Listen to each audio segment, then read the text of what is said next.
to take part in the girls' training. I told him I will discuss with my husband, which I did, and eventually he agreed. Initially, I thought it was about girls' education, but my husband encouraged me to just attend and see. I used to do all the work at home alone. I never inquire about my husband's salary. Before this training, all I do was spend my money on things that are less important. But after the 5-day training, then I realized that contributes to why my living condition isn't getting any better. Since I attended the 5-day training, I started discussing with my husband things of the family interests, which I don't used to do. When my husband is inside, I'll be outside with my friends. By the grace of God, this year we will venture into farming as a family and not individually, which we never used to do before this training. Some of the difficulties I had was the duration of the training. It was a whole day thing, so I had to stop my tie and dye, soap making, and my other domestic chores. And also, it was a challenge to convince my family and my husband to drop the old ways of how we used to do things. Roots should consider adding more men to the training to maximize the benefits.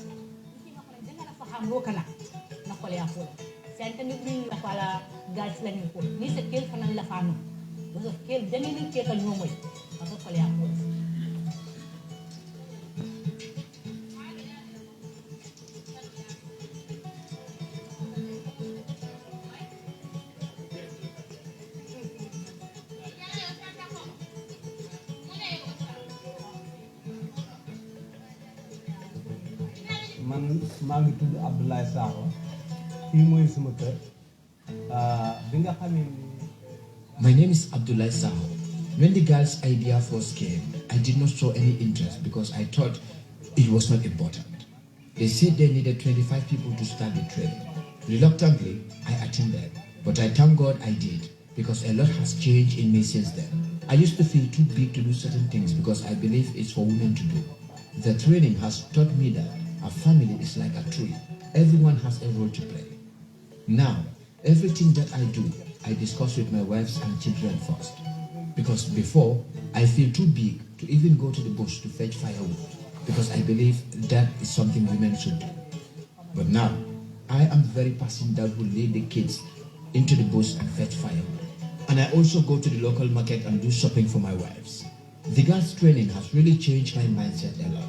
It is indeed for both men and women to help each other. Here at their garden, now I'm the one that will dig their well for them when it's dry, and they will help me by pulling the sand out. That is something I never thought I would do. My family used to have separate gardens, but now they all join and do one big garden, and so far it's going very well. They will plant lettuce, and I will put my cassavas in between, and all of us are seeing progress.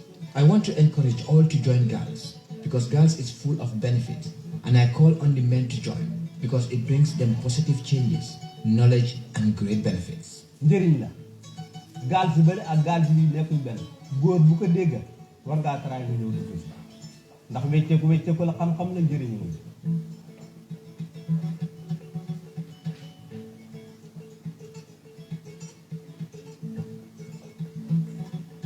Man Aïssatou Sallé maa ngi fii kër Abdoulaye Sakho man suma kër waaw waaye gaal bi am nañ si yokkute ñun. My name is Aïssatou Sallé. We have had a lot of progress on the girls project. We want to thank girls very well. We had even stopped gardening before and we searched everywhere for someone to dig our wells, but we couldn't find anyone. It is my husband who dug our well and we supported him by taking out the soil. If not for this project, we would have experienced a lot of destruction. Now we are relieved because if any part gets spoiled, we all join hands to make sure the job is done, including our children. This is all possible because of girls.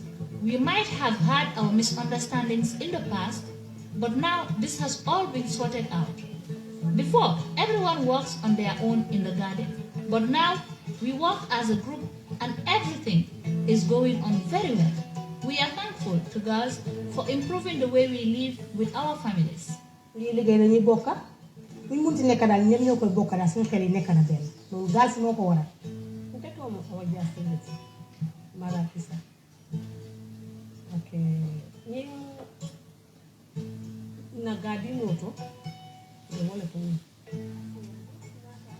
My name is Awajasi, and I'm from Marakisa. At our garden, we were approached by Roots to train us on the Girls Project. 25 of us were selected. The project has brought a lot of good changes because previously I never used to have help from our men and children at home. I used to work alone for hours daily, but since this project started, we learned how to involve our husbands and kids in our domestic and other related works. I previously used to think that all the profit I make from my business was for me alone, but the Girls Project taught me how to make better use of it. I used to work at my garden alone, but after sharing with my husband what I've learned from the training, now we do the gardening together, including the kids. This is a great improvement. We work both at the garden and also help my husband at his farm too. Our children are so happy over the fact that now we would sit together as a family and discuss matters of family interest. Gasle wonati. Ha. Nteto ana baslete.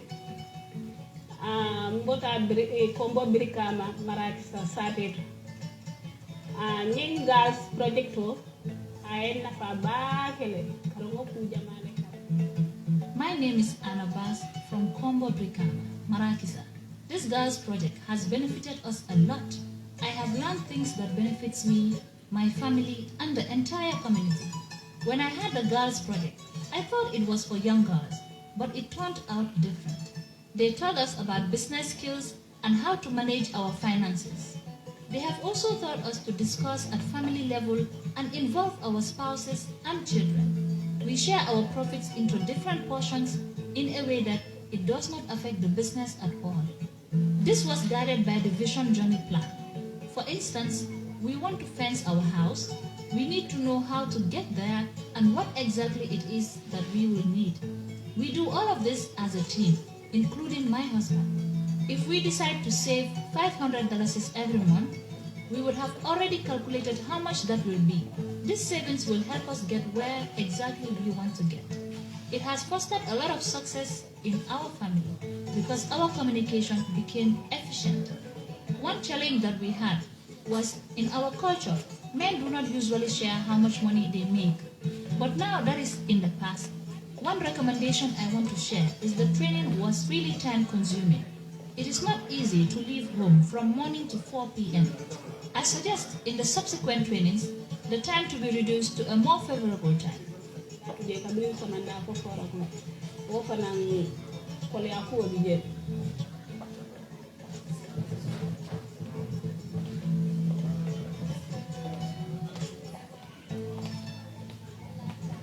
Babakar Sisa from Toyatabo said when girls was introduced into their family, it really helped them in their daily routines, where he said he normally helped his wife in the family upkeep.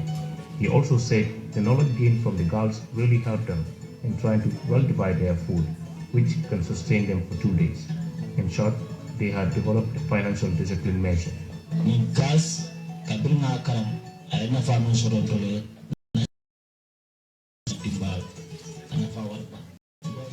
But the other challenge that we also have was the level of literacy among the participants. Because these are concepts that are already written in English. We do not have them translated into our local languages. So we had to do all the trainings in creating understanding. That was also something that really helped us. For instance, I can give an example. When we went to the communities during the training, we will tell them, okay, for you, if your perception about a vehicle looks anyhow, irrespective of how someone will look at it, and then they will interpret it as not a vehicle. But once that you have understood, or once you've agreed among yourself as a group, that this is the representation we are giving a vehicle in terms of visual impression, that is what is important. And each time you see that sign, you know that, okay, this sign for us is a vehicle. So it doesn't matter whether another person will come and say, no, this doesn't look like a vehicle. Sure. I think we're hopeful about the success of the girls because of the manner in which it has been conducted, but because of the level of community ownership and participation, and that bodes well for sustainability. We have also made use of the government institutions represented at regional level to lead the girls process. That is also good for sustainability. Since Roots is a project and these are permanent government institutions, they should be able to carry out or continue actually the implementation of the girls program and also expand them to other communities. With the experiences of especially the men folk, the girls training when completed would put families and communities on the right track to not only financial independence, but a better matrimonial home, great family ties, and well-improved living conditions.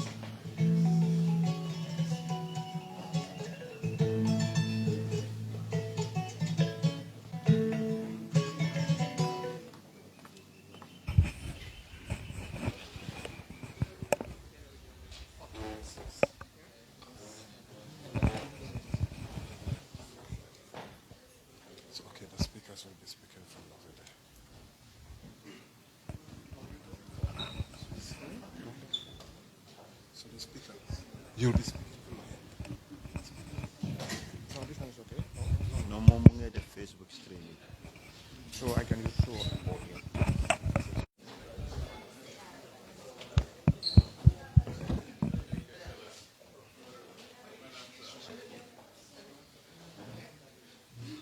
Good morning, ladies and gentlemen. I wish to personally welcome the August membership of the National Assembly who have made time to join us today.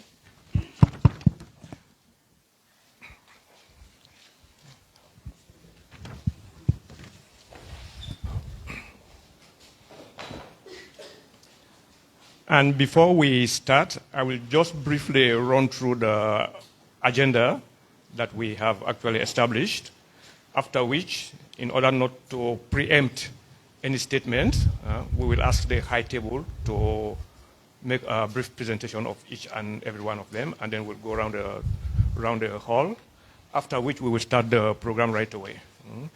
Now with the workshop agenda, we have already gone through the first part, which is the breakfast, and we have also done the seating and the registration of the guests. We will start this event with a welcome statement by the Project Director of Roots, which will be immediately followed by a statement by the representative of the Ministry of Agriculture. The able DPS is here with us. And then the chairperson of the Select Committee on Agriculture and Rural Development of the National Assembly will also make a statement to the team, after which we will go into the presentations. There will be two presentations that we are going to make. We will start with the Roots project, where an overview of the project will be made in terms of looking at the goal, and it will be on one of the initiatives of the project that is called the AVIP, that we fondly call the Avip. We will also look at what it is and what it aims to achieve and how it is being implemented. We were initially planning to show a documentary later, but then the format has changed slightly. Whilst we were sitting guests, we have gone through one of the documentaries. If we have time, we will show a second one later. But then after that, we will go straight into the closing remarks. And here it will be by the project director and a member of the select committee, after which we will invite everybody to a group photo. And after the group photo, it will be departure to our respective destinations. So this is the program that we have for the day, and we are hoping that even though we have started a little late, we should be able to complete the program somewhere around midday. We are targeting that by 12, maybe a little after that, based on the time we have lost. We are cognizant of the fact that the assembly members are very busy. You have a very tight schedule, so we will not keep you here all day. We will start with the high table. Maybe I will start with PD, just a brief introduction, and then we will continue. Thank you very much. Assalamu alaikum wa rahmatullah. Good morning, honorable members, ladies and gentlemen. My name is Mamour Aliou Diagne. I am the project director for Roots. Thank you.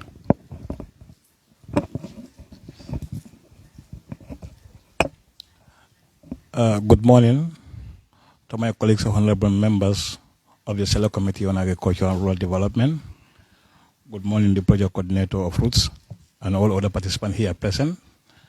My names are Honorable Omar Dabo, member for Opanyome constituency and the chairman for Select Committee on Agriculture and Rural Development. Thank you. Good morning to the National Assembly members, starting with the chair, project team, Roots project team, and all other protocols observed. I am Fatou Jame Toure, DBS for projects and programs at the Ministry of Agriculture. Good morning, everybody present here right now. I am Yahya Sanya, member for Agriculture Committee. Latukunda Sabi for that matter.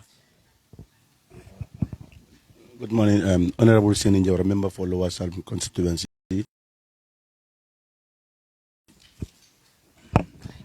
Good morning. I am Aissatou Sonko, clerk to the committee. Good morning. I am Honorable Hassan Toure, member for Bakau constituency and a member to the Select Committee on Agriculture.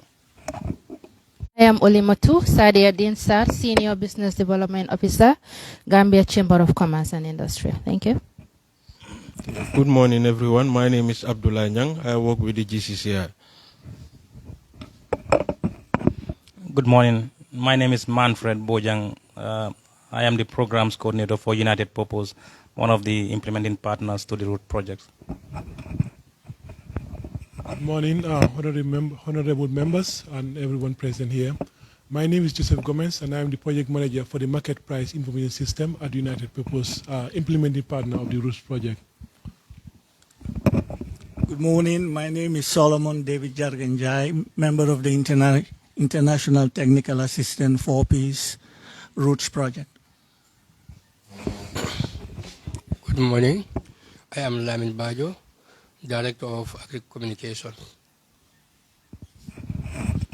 Good morning, everyone. I am Lamin S. Dabo, the Senior Climate Smart Agriculture Officer for the Roots project, and also the team leader for Component 1, which is agricultural productivity and adaptation to climate change. Thank you. Good morning to honorable members and all other protocols. My name is Honorable Fali M. Kora, Nam Fotumana constituency, and a member to Agriculture and Rural Development Soyat Committee for the National.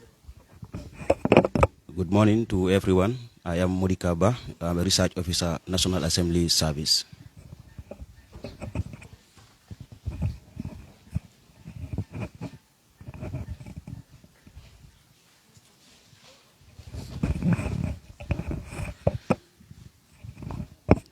Assalamu alaikum. Good morning, everyone. My name is Mariam Bitey. I'm acting under the Business and Export Development Officer for Roots Project. That is head of Component 2, which is access to market. Thank you. Good morning, everyone. My name is Margaret Mendy. I am the Admin and Finance Officer of WAF. Thank you. Assalamu alaikum. Good morning, everyone. My name is Jonko Nasise, Secretary Roots Project. Assalamu alaikum and good morning to you all. I am Nuhai Nyangado. I am the Capacity Development, Knowledge Management and Communication Officer for the Roots Project. Thank you. And good morning again. My name is Mohamed Kebe, and I'm the Executive Director of West Africa Rural Foundation, based in Dakar, and we are also an implementing partner of the Roots project. Okay, now before we start the program, can we spend 1 minute to say prayers in our own ways? Just 1 minute of silent prayers.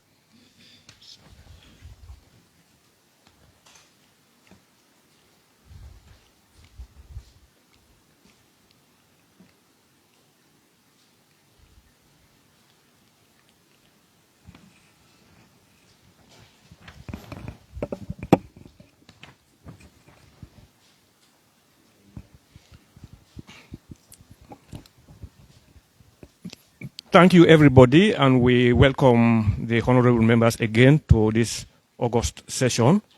We are very appreciative of your presence here, and we will start the program right away with a statement by the project director of Roots. Mr. Jai.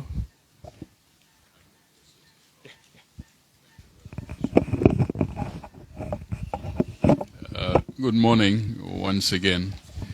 Honorable members of the National Assembly, Select Committee on Agriculture and Rural Development. Good morning, our partners, the implementing institutions of the Roots Project present here. Good morning also to my colleagues of the Roots Project. Mine will be a very short one, since it's just to welcome those present here. First and foremost, I want to recognize the preparatory work that has gone into this, led by the Executive Director of the WAF, West African Rural Foundation, a key implementing partner of the Roots Project, but who also has a genesis of this Roots Project, having been involved with the predecessor NEMA project, but also the formulation of the Roots Project itself. I recognize the presence of the chair himself of the Select Committee, Mr. Dabo, and his deputy, Honorable Sanyang, and all members of the Select Committee on Agriculture and Rural Development. We would like to thank you for being here this morning on a Saturday, where you have a lot of things waiting, but because of the relative importance of this session, you have availed yourselves. We are appreciative of that. Thank you for being here. Thank you to our implementing partners who work side by side with us to implement the activities of the Roots Project. We work with them mainly through MOUs and contracts to specify what is it that we need from them, and in turn they tell us what they require from us. And that is the partnership we have. Allow me to also single out the Deputy Permanent Secretary, Projects and Programs of the Ministry of Agriculture, Madam Fatou Jame Toure, and former Governor, URR, LRR, etc.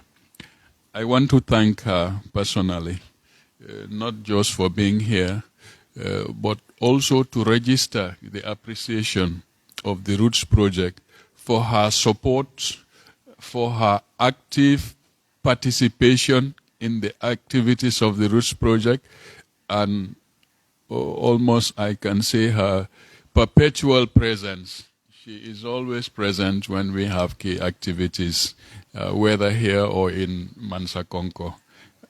We want to thank her very much. We are very much appreciative of her support, her dedication, and her professionalism. The reason why we are here today is mainly to talk about the agricultural value chain interaction platforms. This is the rationale behind this gathering today. But because it's an opportunity for Roots Project to sensitize the Select Committee on the project, what it is about, and where we are, where we're heading, that is why the Avip presentation will be preceded by an overview of the Roots Project. As you know, we were invited to the National Assembly about a week ago, but because of time constraints, we couldn't make that presentation. As a result, for us, this is doubly important, so we can also brief you about the project. We had been privileged to do the same for your predecessors. I think it was in January when we were invited and we made a presentation. But now that the membership has changed, we think it is also very important to bring you up to date about the project. Allow me to close by congratulating you as a Gambian, even though it's a little late in the day. Thank you very much for your attention.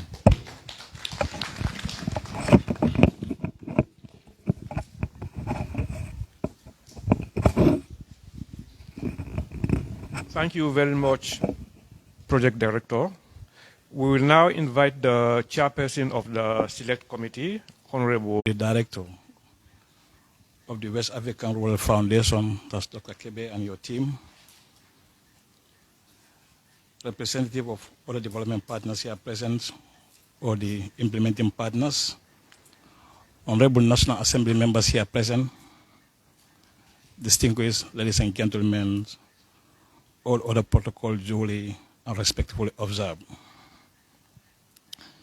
In my capacity as a chairperson of National Assembly Select Committee on Agriculture and Rural Development, I felt greatly honored and privileged to participate in this very important briefing session on the root project and implementation of the agricultural value chain interaction platforms organized by Root Project Coordinating Unit and West African Rural Foundation. Distinguished ladies and gentlemen, in its effort to bring about meaningful development of the agricultural sector, Ministry of Agriculture has always been in close collaboration with the Select Committee on Agriculture and Rural Development. The Select Committee is mandated by Section 102, subsection 2 and 3 of the 1997 Constitution, as well as Standing Order 95 of the National Assembly, to investigate or inquire into the activities and administration of ministries, departments, and agencies under its purview. The committee comprises 12 honorable members, supported in their operation by staff of the National Assembly, who provided technical support and guidance. Since inauguration of the 6th legislature, the Select Committee has tasked itself with complementing effort of the Ministry of Agriculture in ensuring food security in the country. This undoubtedly called for concerted effort by stakeholders, and I am pleased to assure you of fruitful partnership with the National Assembly Select Committee on Agriculture and Rural Development. We shall continue to perform oversight on the ministry, departments, and agencies, as well as conduct oversight on projects and institutions within its remits. We are aware that the project is going to be implemented in 39 districts across the 5 regions of the country and will benefit 332,000 persons drawn from 40,000 households for a period of 6 years. And the committee wanted to see this realized within the 50th year of the project or less.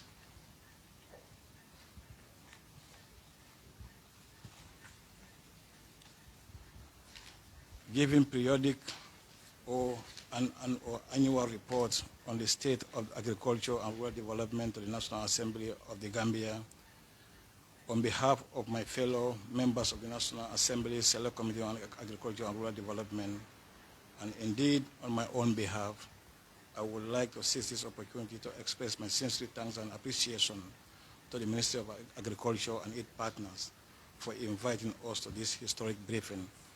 I thank you all for your attention. Thank you.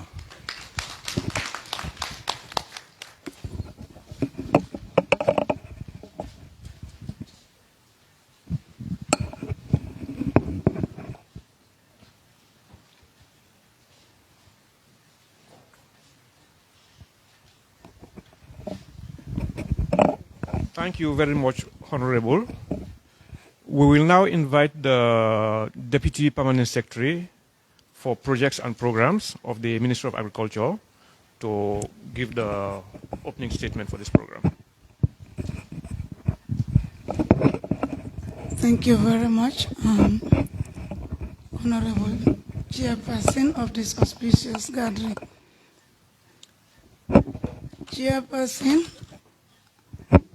of the National Assembly Select Committee on Agriculture and Rural Development, all members, National Assembly members of that subcommittee here present, Roots Project Director and project team members here present, implementing partners here present, the media, all protocols duly and respectfully observed. I am indeed honored to be associated with the Roots Project and activities in entirety. I know that PD has just said a few words about me, but it is just part of my work, and I'm doing just that. I am honored to represent my PS, who is unavoidably absent, and deeply privileged to be given the stage to give a statement towards the opening ceremony. Us as a ministry, we are very much proud of the Roots Project. We are proud of the Roots Project because it has come with a model that is geared towards a positive change for sustainability of impacts of projects on the beneficiaries. And that is why we don't spare any time to answer to their calls whenever the needs arises. The only plea I have today is just to plead to this National Assembly, because you have the powers, oversight function over all our ministries, departments, and agencies with their projects and programs. But you equally have the mandate to support, because so Roots Project needs your support. Because when this project succeeds, I know many projects will follow its footsteps, and the Gambia will surely move from where it is to another level as far as the sustainability of projects are concerned. The PD has said it. If you look at the structures of Roots, they are all the way to the grassroots. They've involved the ministry structures, meaning even when Roots is normal, we can always continue and build on the gains of Roots. And we'll make sure other projects follow suit for all project impacts to be felt and for project impacts to be sustained, so that all nook and cranny of this country will benefit from the projects and programs that are coming in the Gambia. So please, I'm reiterating and pleading for this August Assembly's support to this project, because we have started piloting certain things that has never happened in projects in this country. And it is only the success and successful implementation of this project that will help us to reoccur the model, or to replicate the model in other projects for the benefit of the Gambia. So I just have to stop here, and I will thank you so much for making it to this meeting. It is a weekend. Weekends are always busy, full of social functions, especially with Ujahs coming from Mecca, where we all have relatives to attend to their ceremonies, but you will still make it to this meeting. So on behalf of the ministry, I'm thanking you so much for making it, despite the busy schedules. With those few words, I thank you for your kind attention and officially open this wonderful session.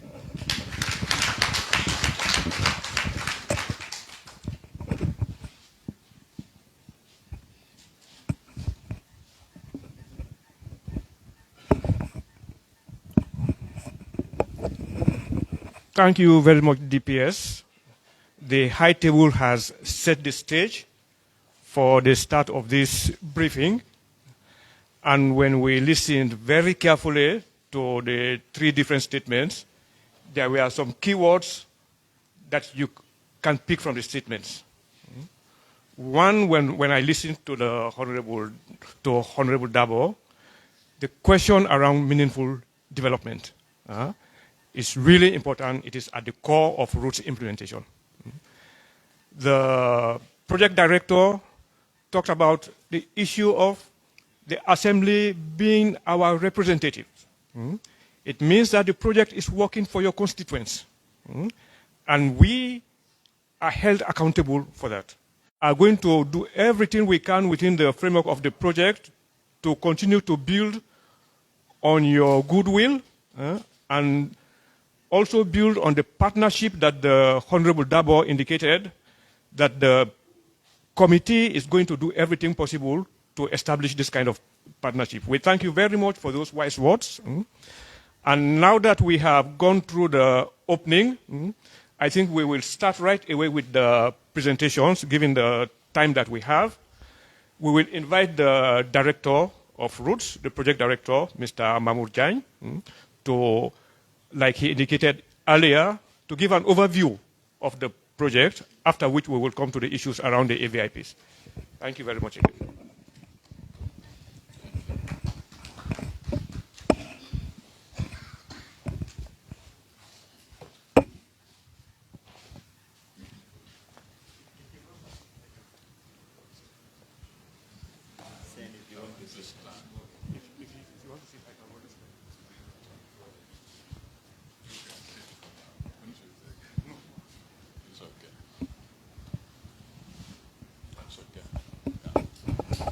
Thank you very much, Honorable ladies and gentlemen.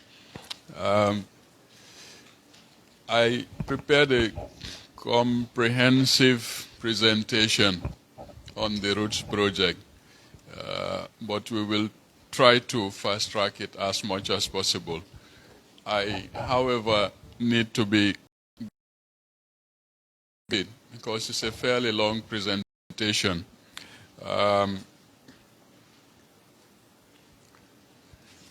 The presentation is divided into 5.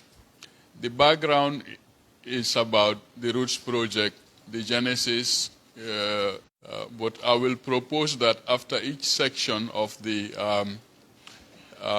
presentation, we pause briefly for any questions before we finalize. Otherwise, it will be very long and not very interactive. Thank you. We start with a few key dates for the Roots project. The first important key date was entry into force means. It means that the instruments of ratification from the National Assembly, the signing by the Minister of Finance, but also the signing by the President of IFAD, all of that was concluded by the 1st of FIPS, equipment, design systems, design strategies before implementation starts proper. So the fact that we have to do well and be held accountable. So it took roughly another month before the first annual work plan and budget was approved. Why is that important? It's because if the work plan and budget is not approved by IFAD, we cannot spend funds. So we can say it was from the 3rd of March that we actually started implementing project activities, 3rd of March 2021. Now that we have started, since this is a 6-year project, from 2020 to 2022 or 2023, we will have the midterm review. And then the project is expected to be completed by the 31st of March 2026, and then closed 6 months later. Between completion and closure is wrap-up, settling of outstanding payments, writing of reports, etc.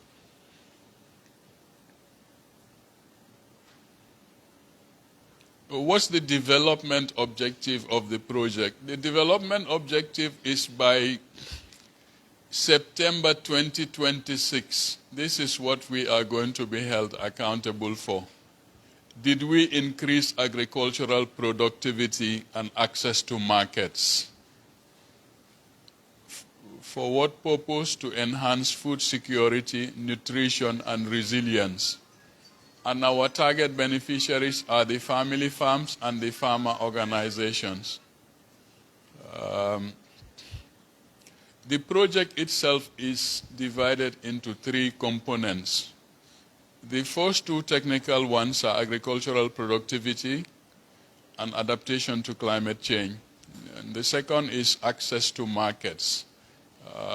The 2 component heads are here with us today. But you will notice from these 2 technical components that they very much tally with the development objective. The development objective talks about increasing agricultural productivity. Component 1 talks about agricultural productivity. Development objective talks about access to markets, and that is component 2. The third component is about project management, institutional development, and citizen engagement. This is normal for every project, but for Roots project, it is an enlarged component which talks about institutional development, citizen engagement, knowledge management, the gender action learning system, girls training that you saw the video on, functional literacy and numeracy, and other activities under component 3. So as the chair mentioned, Roots is supposed to operate in 39 districts across the country. In West Coast region, 9 districts. In North Bank, 7. In LRR, 6. In CRR, 10. 5 North, 5 South. And in URR, 7 districts. How were the districts selected during the design of the project? They are already pre-selected, and they use criteria based on poverty, vulnerability, the remoteness of the area, the quality and scale of the infrastructure, and the need to harmonize Roots activities with other donor projects and programs. And who are our target beneficiaries? They are primarily smallholder farmers in rural areas. They are micro entrepreneurs. They are the poor rural youth and women. So in other words, Roots is supposed to work with operators at the grassroots level, mainly smallholder, across the 6 agricultural regions of the country. In terms of statistics, the target of Roots is to impact on 40,000 households by the end of the 6-year period. Now, according to GBOS, the average household size is 8, and that is what translates into roughly 320,000 people, which is about 15% of the population. But when you look at gender, 80% of the target beneficiaries of Roots are supposed to be women. When you go by age, 25% are supposed to be youth. And in addition, there are 10% people with disabilities. Let us look at the budget of the project, the $80 million, and how it is distributed across the project components. The first component, which is agricultural productivity and adaptation to climate change, takes the chunk of the $80 million. It is budgeted at $53 million, or 2/3 of the project budget, supposed to go to component 1. And if you notice, subcomponent 1.1, which is infrastructure development, takes about $42 million. And this is because of the infrastructural works that are expected from the project, especially for the rice fields, for the vegetable gardens, for the markets. That is why 1.1 takes half of the project budget. Access to markets takes less, 23% of it, or $18 million. And the third component project management takes about 10% of the total.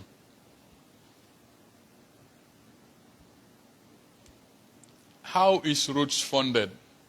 Where is this 80 million supposed to come from? Firstly, we have IFAD. You will notice that IFAD is providing a total of $21 million. Out of that, $17 million is a grant, and $4.25 million is a loan. Then there's the Global Environment Facility, which is supposed to provide $5.3 million. And then there's the OPEC Fund for International Development, $10 million. The French Development Agency, $11 million. The government of the Gambia is supposed to provide a total of $5.4 million over the 6-year period. But I want to also clarify that this is expected in kind.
civil society in this committee. So the NSC has oversight responsibility for the Roots project. So they start by approving our work plan and budget for the year. And then we have periodic meetings to review progress and also plans to go out and verify what is happening on the ground. The implementing agency of this project is the Ministry of Agriculture, under which we fall, of course.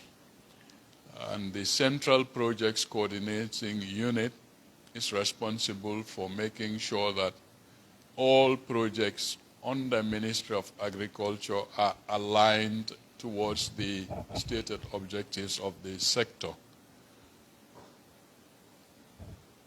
Responsible for direct implementation of the project is the Project Support Unit, headed by the Project Director.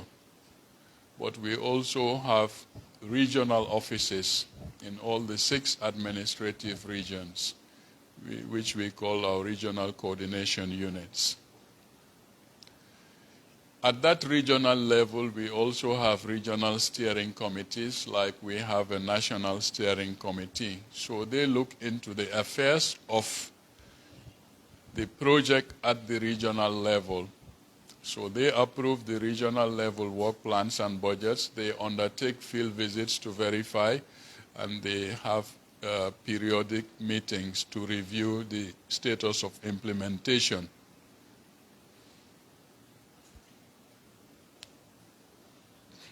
I don't know. I wanted to go a bit into the specifics so we understand exactly what Roots is supposed to develop, to deliver in terms of quantitative targets. The figures in bold attempt to show the quantitative targets.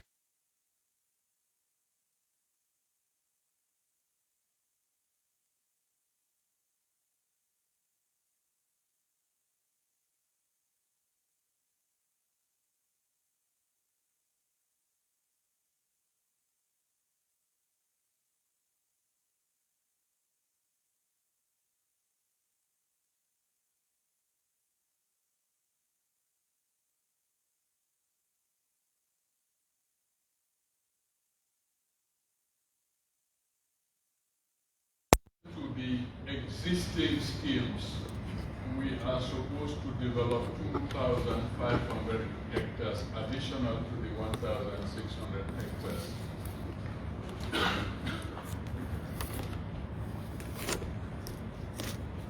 Then when we go into the dikes, we are supposed to develop a total of 1,000 hectares of dikes. These are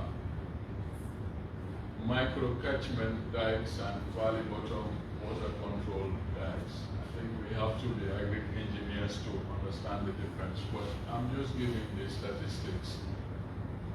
We are supposed to upgrade 20 kilometers of access roads to rice growing areas, covering a total of 800 hectares. When it comes to vegetable gardens, we are supposed to upgrade 40 existing gardens, but also develop 30 new ones across the country, which makes a total of 70 gardens.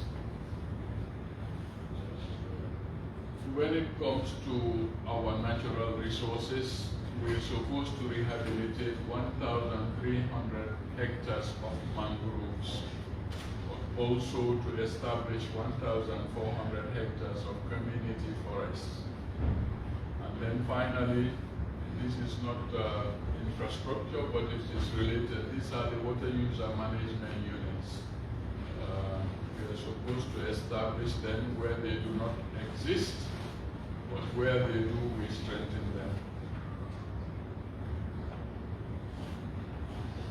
So, having talked about the infrastructure under component 1, the infrastructure is not standalone. It has to be supported by the agricultural services. So you develop the area, you build the dikes, you build the water control facilities, but then what? With agricultural services provision. So this ranges from inputs to the know-how, that is the technology,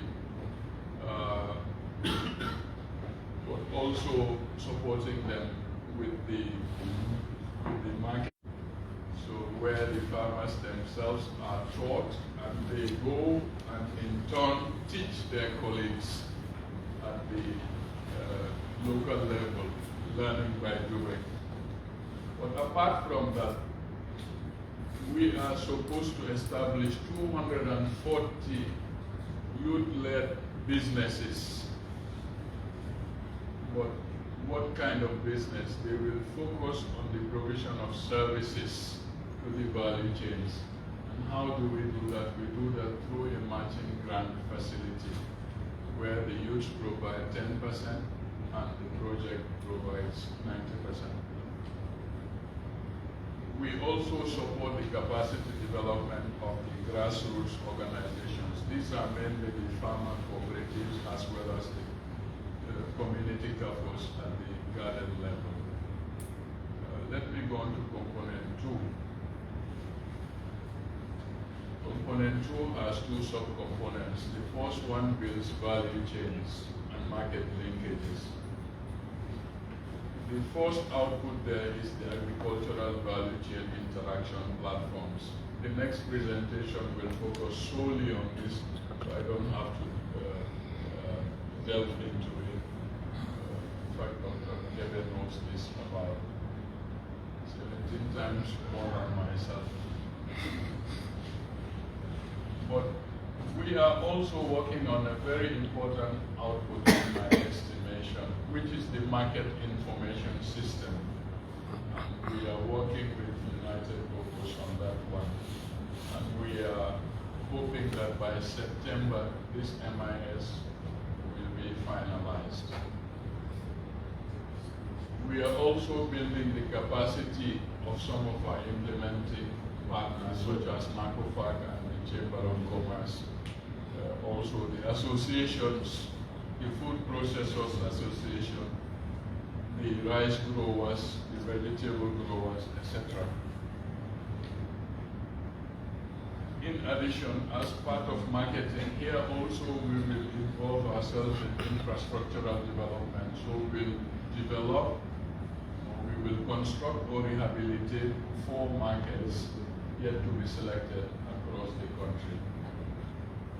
But we will also build an additional 60 kilometers of access roads to these markets, as well as rehabilitate 10 kilometers of existing access roads. The software of component 2 is the business plan preparation and the matching grants. At midterm review, it is envisaged that Roots will then start to try to engage the diaspora to access additional funds on a pilot basis, to partner. As you may know, at least in Roots, we get lots of inquiries from Gambians in the diaspora asking or showing interest in investing in the agri sector and looking to see how they can partner with or be supported by Roots. So more or less, we have the building blocks starting to come in place. And as per the project design at midterm, we will formally launch this pilot. The SMEs that we work to, we will also link them to specialized business development services. This is really to upgrade their capacity. For example, where they produce but they don't meet certain safety and certification standards, then we will work with FSQA to make sure that they meet the required standards.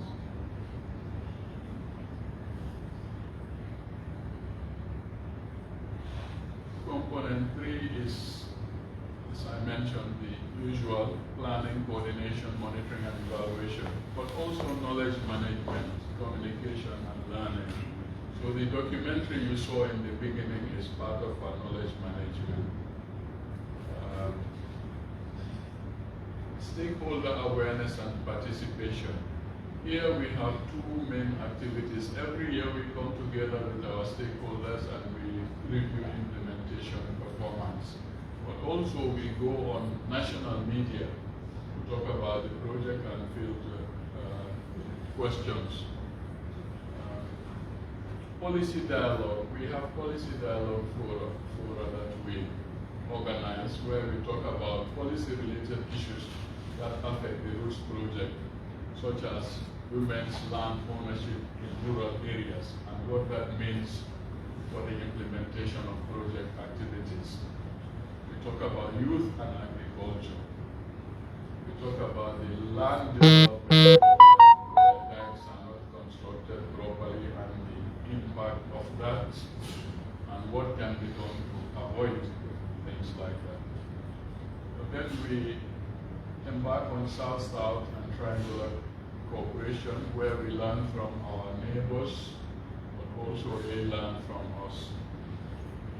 We have social inclusion and targeting. That video documentary was more about this particular output, the girls training, and the targeting. So the targeting helps us ensure that we reach the 40,000 households, but also to help us ensure that the 80% women target is met, the 25% youth target is met, etc. And of course, there's the usual issue of procurement and financial management or fiduciary responsibilities. I don't know, can I stop here before I go into what we have achieved, or I can continue? I can continue. You want to ask questions? Yes. Sure, please. Thank you very much. The first question that I'm going to ask is the $5.40 million US. The government counterpart contribution. It is going to be based on the government counterpart contribution. Let me get my maths. What I want to make it clear here is the $5.40 million US. The government counterpart contribution. It is only going to be based on the duty waivers, spacing of offices, and offices for the road officials and all of this. Or it will give you, they will give you cost based on contribution yearly, or I don't know. I want you to clear that doubt. And the second question that I have here is these tile irrigators that are already existing in previous projects, which we normally call failed projects. Because I was part of, sorry to say, I was part of agriculture select committee. Legislature. Yes, for the last 5 years. NEMA has already been those steps which we have failed projects, because we are going to certain projects for oversight. What we expect, we don't find it there. The second one here is the access road, the 60 kilometers access road, which also there was a project to fast step, which also I would also call it a failed project. Are you going to maintain those 60 kilometers, the one are existing, or you're going to build a new one? The third one is the Minister of Works says one of their reactions, they said these feeder roads, you're going to stop these feeder roads. Are they going to be a third road or first class roads? Thank you very much. Thank you, sir. The contribution by government, the 5.4 million, according to the financing agreement, which is of course the legally binding document, the it is supposed to be in kind, not cash. Okay. But as I mentioned, we have an allocation of $5 million that has been put in, and that has proven, like I said, to be immensely useful because there are certain cracks, certain issues which have fallen between the cracks, which are not funded, and which we use that $5 million to cover, such as social security of staff. That is the answer to the first question. The second is this 60 kilometers. It will be new. And in addition to the 60 kilometers, so there will be 10 kilometers, which is to rehabilitate existing ones.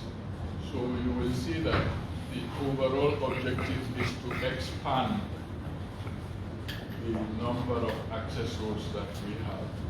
So the focus is to add another 60 kilometers to the national network of tertiary roads, but also rehabilitate 10 kilometers.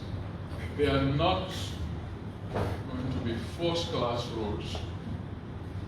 They are supposed to be gravel, exactly.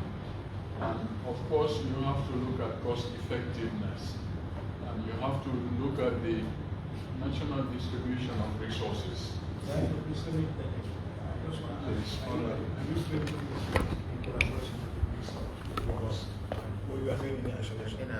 No, sir. We are going to do it in collaboration with the Ministry of Works. But also, we have what we call the Delegated Contract Management, which in all likelihood we will engage GAMWorks for that. We have invited both GAMWorks and the National Roads to submit proposals for this DCM, and they will be responsible for that. But the good thing is that that is why. Please. Okay, go ahead. What I'm saying here is the NEMA project. Yes. And which they also established this is one. Infrastructure development was to consolidate existing tidal irrigation schemes. And that does not exclude NEMA, but it's not automatically NEMA. There will be a process.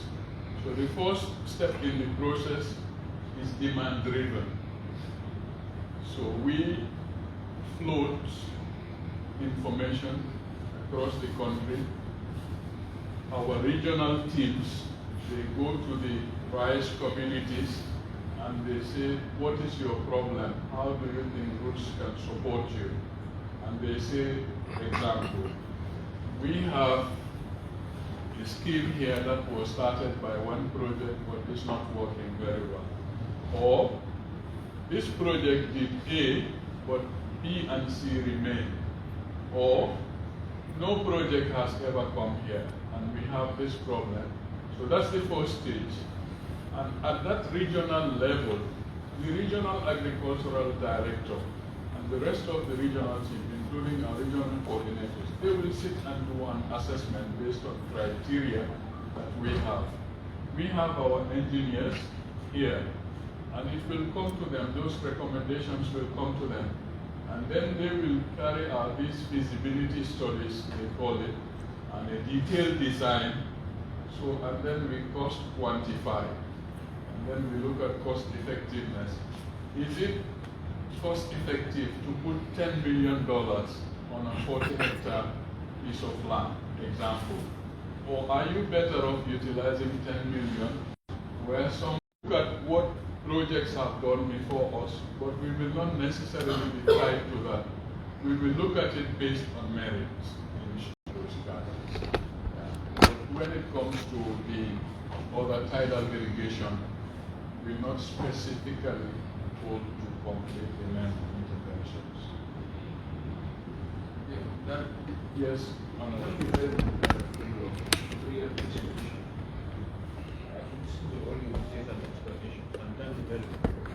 My first question would be, you talk about the steering committee. I'm so below the steering committee is the coordination committee, which is your own department.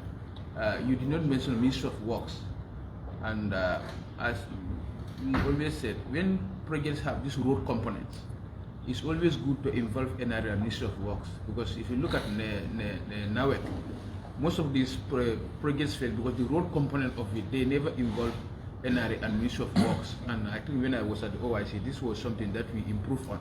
We told the Ministry of Works and NRA to give us the bill of quantity for all the road components. So I think that's very good that you engage them. But the only thing I didn't hear from you is they are not in your steering committee. I think probably you can also improve on that. That's number one. Number two, you talk about the project covered only from West Coast to far hinterland, which means that you've neglected the urban agriculture. Because for me, if you go to Fajikunda, that corridor, Latakunda corridor, those women gardeners, they are poor. Poverty is there. You mentioned poverty is one of the criteria. Vulnerability is there. I don't know why they are so neglected as far as the root project is concerned. For me, the roots means to go to the root causes of low agricultural productivity in this country. So if those women, thousands of women gardeners are neglected and we went up to the West Coast region, I don't seem to understand whether the project can improve them or it's already late. It's late. I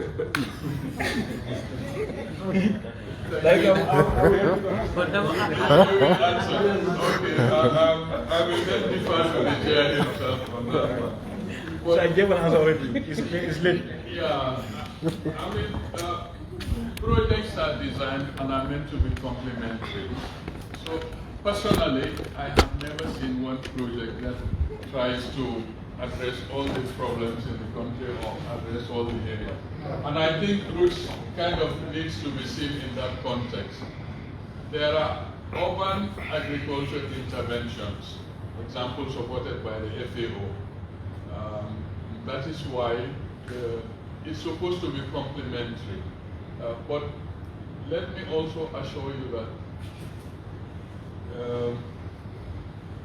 KMC, for example, they are not completely left out. They play a prominent role when it comes to the marketing aspects, because this is where the markets are.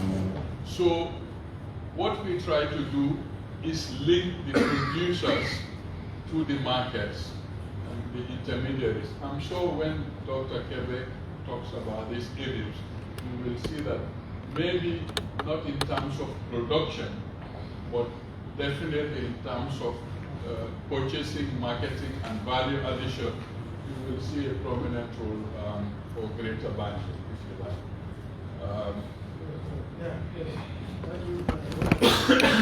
Excuse me. Thank you so much. I think the presentation was quite excellent, and this is what we expect. But I vividly remember this particular project was approved in the Parliament in December 2019. And this also coincided with a national strike by the COVID-19. So if you look at the official launching, which was September 2020, and I believe the implementation started on the 3rd, 2021. So the project has a lifespan of 6 years. And I vividly remember during that time, there was very serious problems with regards to disbursement of funds. And I didn't hear in your presentation whether that is really affecting the lifespan of the project. Secondly, particularly where you have a target of 440,000 households, that is 320,000 people as your target. But like based on this major setback, does it really affect your target as of now? And what are the contingency plans in covering of that one? Then particularly you talk about the assistor market. I know in your strategic development, the issue of value chain and market linkage is very key. But interestingly, like most of this agricultural production are done seasonally. And if all of them produce at the same time, are you looking outside the Gambia? Because I know the value chain aspect of it will take care of both processing and storage. But do we have the capacity for all what has been produced to be procured at that time? If they are accumulated, do we have? Because some of the farmers, they produce and they want to have direct money, so they can also put in other livelihoods. So if you are looking outside the Gambia too, it could be another issue. So, and interestingly, the issue of the 20 million funding gap, I think it is a very serious issue. And what strategy is there for you to make sure that this gap is bridged in order to fully implement so that it can impact positively on the lives and the livelihood of ordinary Gambians? Thank you. Thank you, sir. Yes, we still have disbursement problems. It is one of the fundamental challenges we have, which is affecting the pace of implementation. So we have that problem. And if that continues as it is, we will not meet the targets of the project or within the time frame. Can I interject? Are you engaged with the ministries, both the finance ministry, and all of the other ministries, to make sure that update them about the status of implementation and the problem that the funding gap is creating in terms of disbursement? Yes, sir. We are. Finance Ministry and Agric Ministry, are they being engaged? That was the question.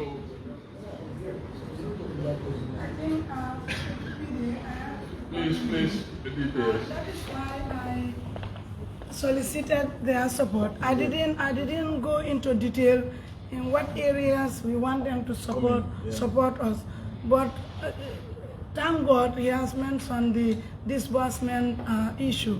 And this is an issue that we have all along been going back and forth with. A lot of writings have been done to both ministries. So I think here your interjection will be very meaningful. And I'm happy that you've noted it yourself. Please. Yes. No, I think you continue answering some of these questions you have yourself asked. The market aspect of it, access to money. Yes. Okay. Firstly, our target is the national markets, and from the national markets we can take an additional step to target international markets. But we are taking a gradual approach, because for you to get to international markets, you must meet the standards. And that is why I think in the slide before we talked about working with institutions that will help them develop certification, develop quality, and so forth before. We will also take them to trade fairs outside, expose them, so they see what is required, what is expected, and then we work with them to try to meet those requirements. So I think it's a very important thing, because what is happening in this particular area is even discouraging production in the country. Because, like I hail from Brikama, if you go there 4 a.m. in the morning, you will see people in the market. And all over the West Coast, produce will be brought to the market. And there will be no market for them. Eventually, the middlemen will take it. And this will take more than a month before they get their money. So gradually, you look at it, how tedious it is to produce. So if there's no readily available market, at that time, that causes a lot of problems. So the middlemen enjoy on the detriment of the producers. So eventually, people are discouraged. So if that strategic move can come and look at it, how this. Thank you so much, Honorable Member. I think we are somehow time constrained. Yes. Honorable Member, if we leave ourselves in the hands of this honorable member, we will not feel time constrained. We have to yes, I think we can move to the next agenda. But before we move, I would like to tell the honorable members that they have a key role to play when it comes to marketing produce in this country. we need a regulatory framework at the level of trade to be able to help our farmers. We know we are operating in a free market, but at least there should be mechanisms in place to make sure that at a particular juncture there is a temporal moratorium on products that are already produced in country, and similar ones are being imported from our neighbors to the Gambia. DBS, I think you are to develop that and bring it to us. Yes, we are at the level of the national development plan. At the sectoral work group level, we have put that as our recommendation. But just for you to support, when it comes along your way, please support it. Let it be an act for our farmers to be out of this menace. Please. Definitely, you have I can proceed. Yes, thank you very much. It is, I think what this is showing is the importance of regular engagement and interface. And if there's anything that I want to humbly appeal is to regularize for the select committee. Not even roots, but generally just call all the projects and be in constant touch with them to see how we can complement. Just one quick comment on the marketing challenge before I continue.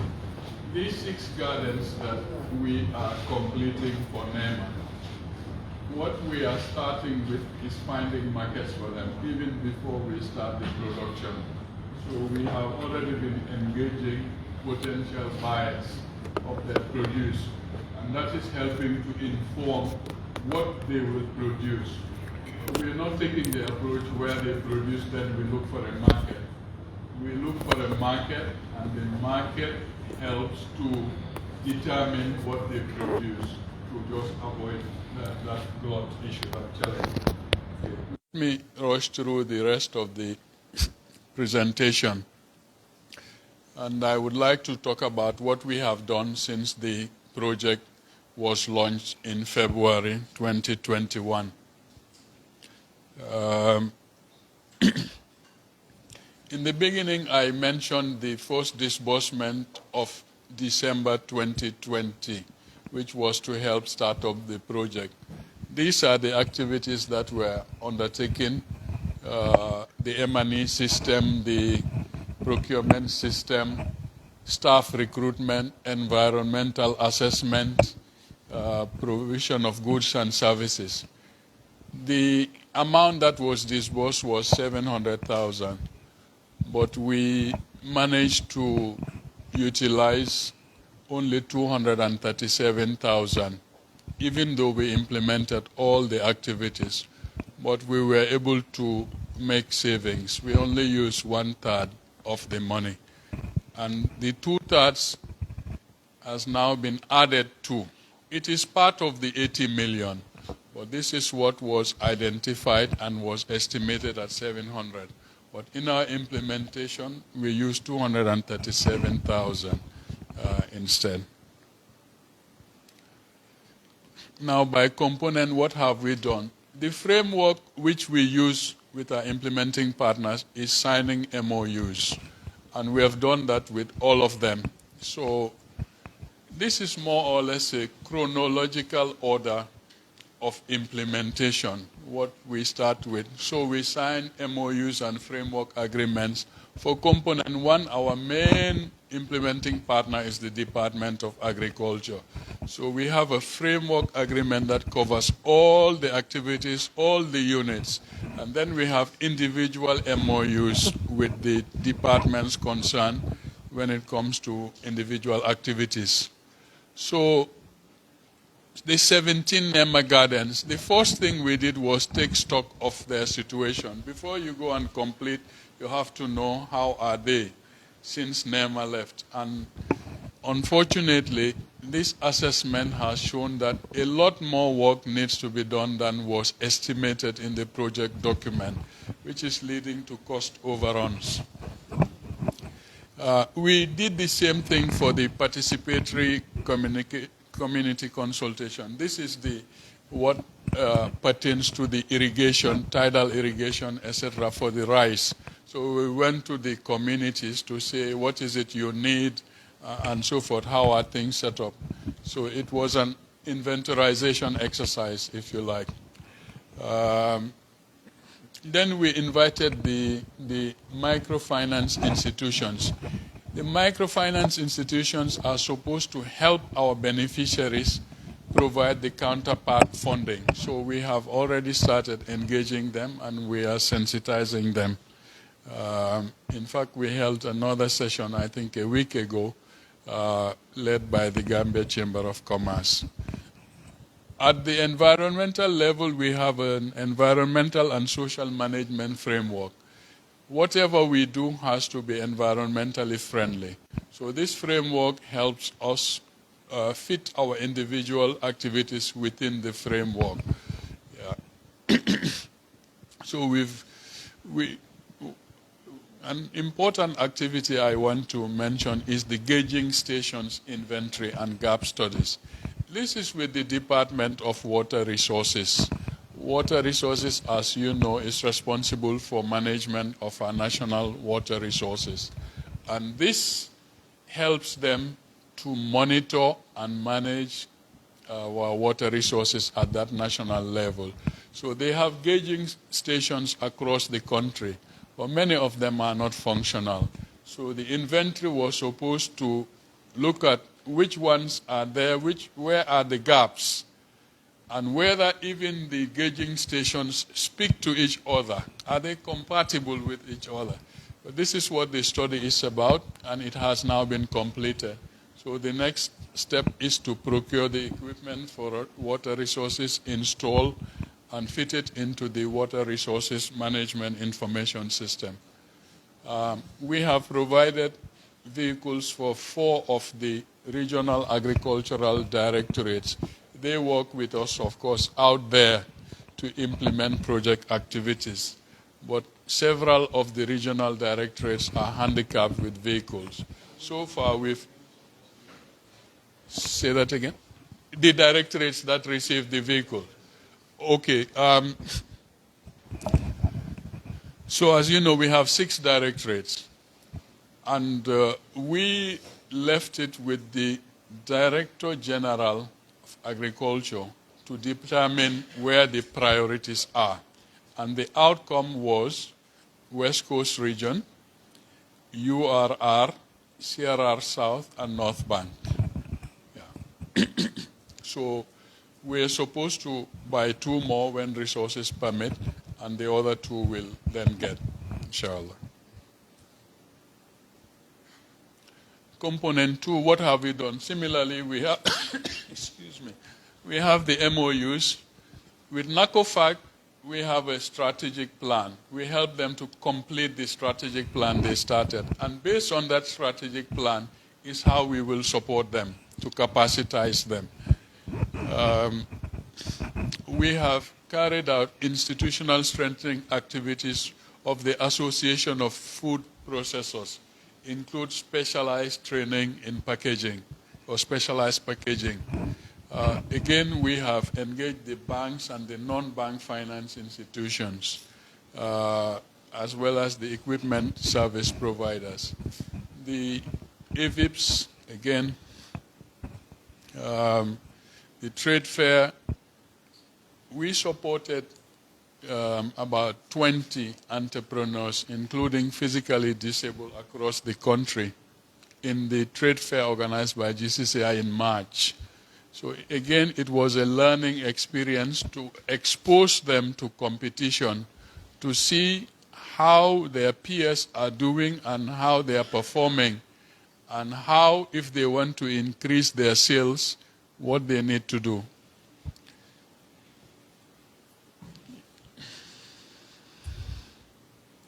So at this stage of the project, component 3 is where you have the most activities, including, setting up activities, national regional steering committee, staff recruitment, regional offices, functional literacy, audit activities, training, the Girls Gender Action Learning System.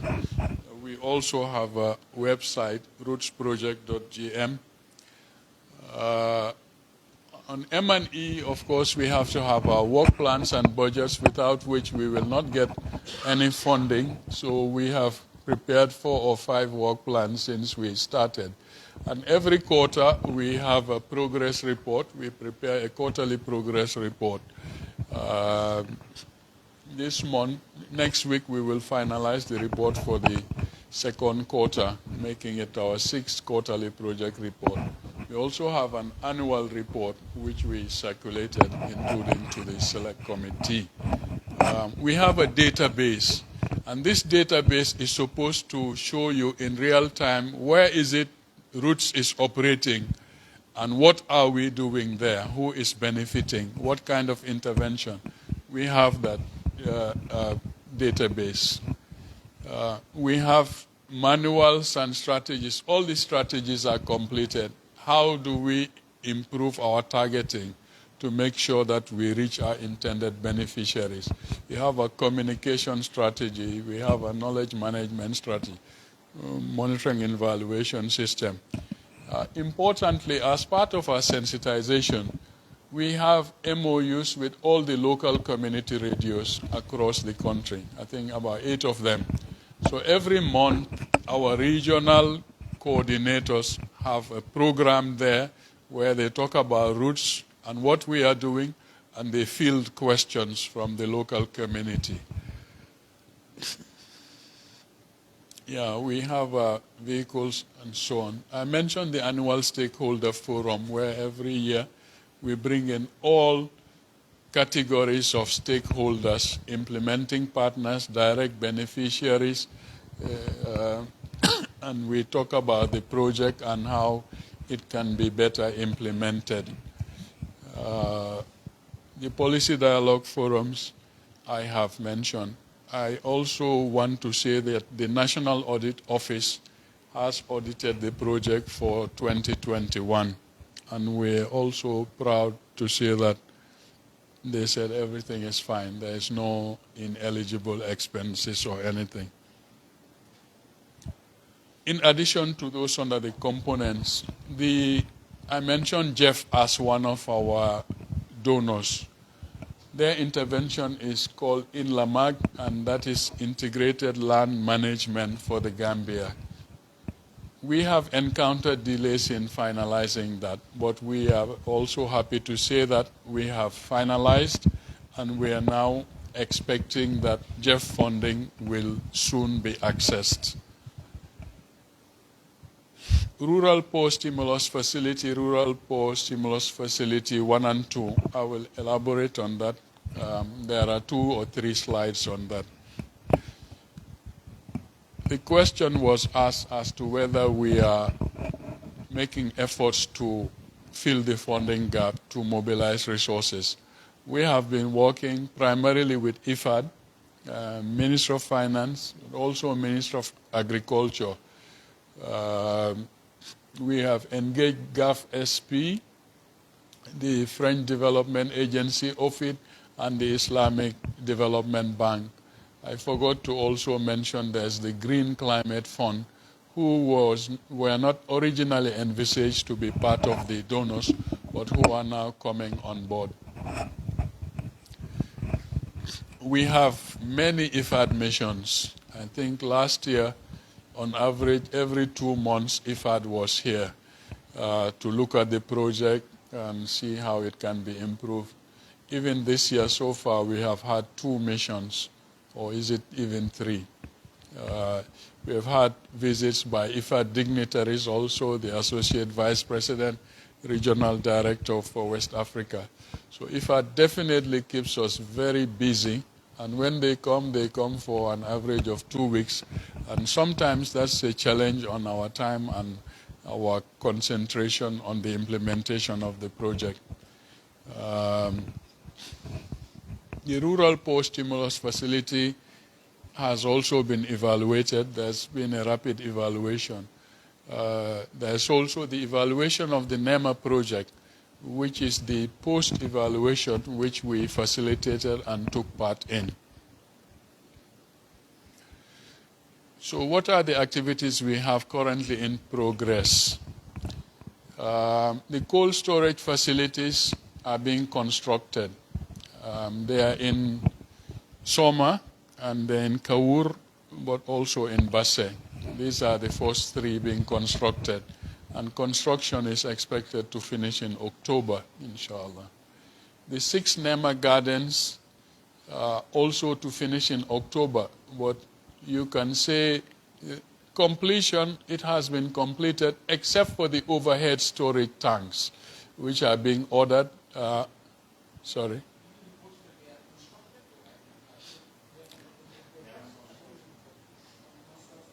So the process is on, the construction is on, and it will be completed in October. And it's the same for the 6 Nema gardens. But I'm saying the Nema gardens, all that is left is the overhead storage tanks.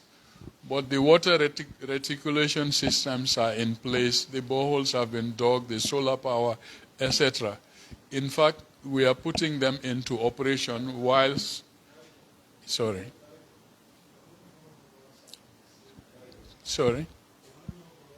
Yes. For Kawur.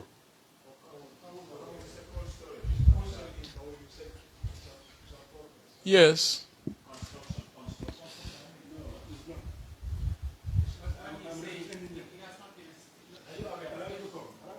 Please.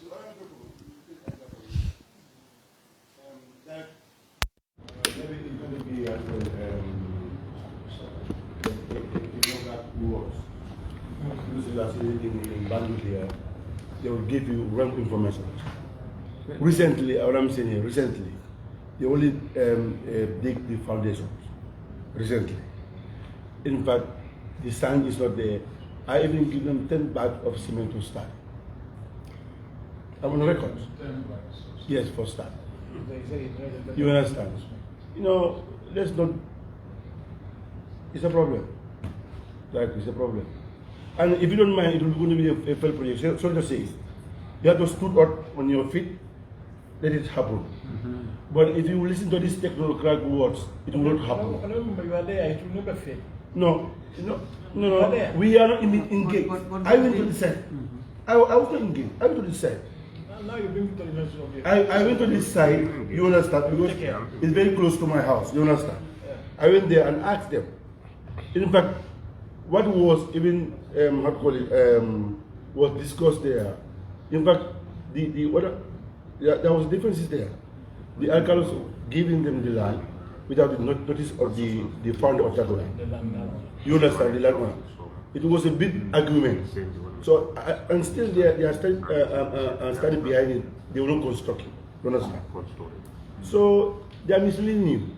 And if you don't stand firm, it will fail. Director, is it that you don't normally go there to see what is exactly happening, or you just be with them in contact by calling or something else? And then the best way is for you to go and see what happens. Thank you very much. I was there when I don't want to say laying of the foundation stone was done in May. Yes, this May. That was my last visit. But as I mentioned, we have regional offices. We have in Kuntawur that goes to oversee. Periodically, we have our monitoring and evaluation team that goes out. But I have to say that from Abuko headquarters, I think the last time a mission went there was in June. We have from the contractor an implementation schedule which we go by. So as I understand it, the contractor is not building all three at the same time. I think it's prioritizing them. If you go to Soma, workers, it's just one lot. Yes. It's just the one contractor for the 3 sites, yeah.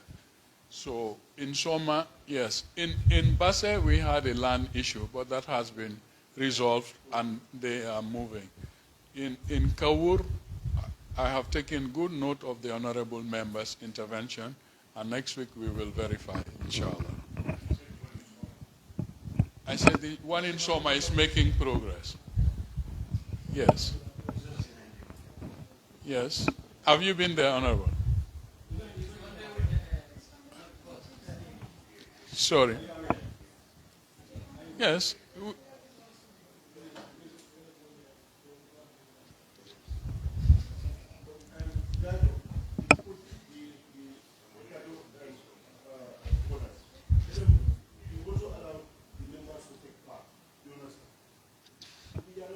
When you say take part, honorable, how do you mean? Yes, because you start this project without our notice. You understand? My good students. I went there and make my own documentation. I think that what is trying to say is very important. If you are intervening in a particular constituency, that's just asking so if you are preparing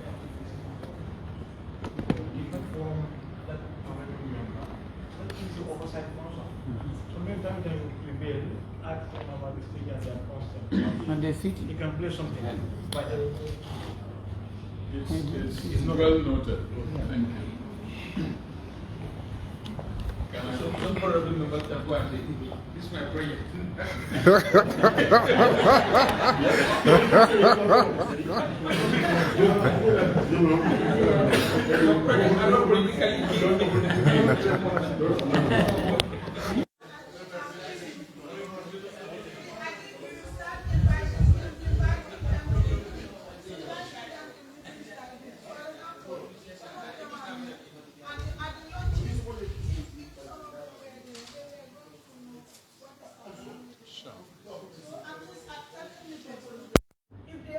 They are invited to attend. They will be on top of this interventions in their areas.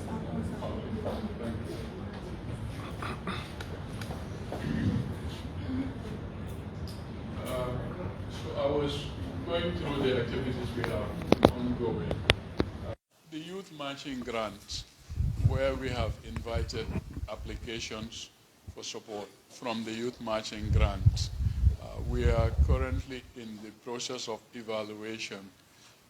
We have more or less concluded the evaluation at the regional level, and we have received the recommendations from the various regions. And now there is supposed to be a national review committee that will look at all this from the regions and then allocate. But prior to final allocations, at this stage, what we have are business ideas. They have to be developed into business plans and then assessed in terms of viability. And that will be the final stage before the award. And that is where we are. You remember when I put up the slide on targets, we're supposed to have a total of 240 youth-led businesses so far. We are aiming in this first round to give to about 50, 55, depending on the availability of funds. The market information system I mentioned is due to be completed in September. So in September and October, we're supposed to have a lot of activities completed, inshallah. We are doing the functional literacy and numeracy and participatory M&E, where we train beneficiaries to do their own monitoring and evaluation of our activities. So in all the sites, we have the representatives of the community who we exchange information with about the work of the contractors. As I mentioned, our progress report should be out next week for the second quarter. These are the funds that we have received so far from the one donor that is active, that is IFAD. We have received 4.9 million. That is funds transferred from IFAD to the Gambia or from IFAD to our service providers. Example, we bought vehicles from UNOPS. So rather than send the money, they just pay UNOPS directly. But 4.9 is where we are with IFAD. They're supposed to provide 21 million. And so far, out of that 21 million, we have received 4.9 or 23% of the IFAD contribution. So how have we utilized that between 2021 and 2022? You will see in 2021, our work plan and budget was 2.2 million. This is what was approved by IFAD. We submitted a work plan and budget of 7 million, but we got 2.2. We were able to spend 1.876. The rest were committed. For example, the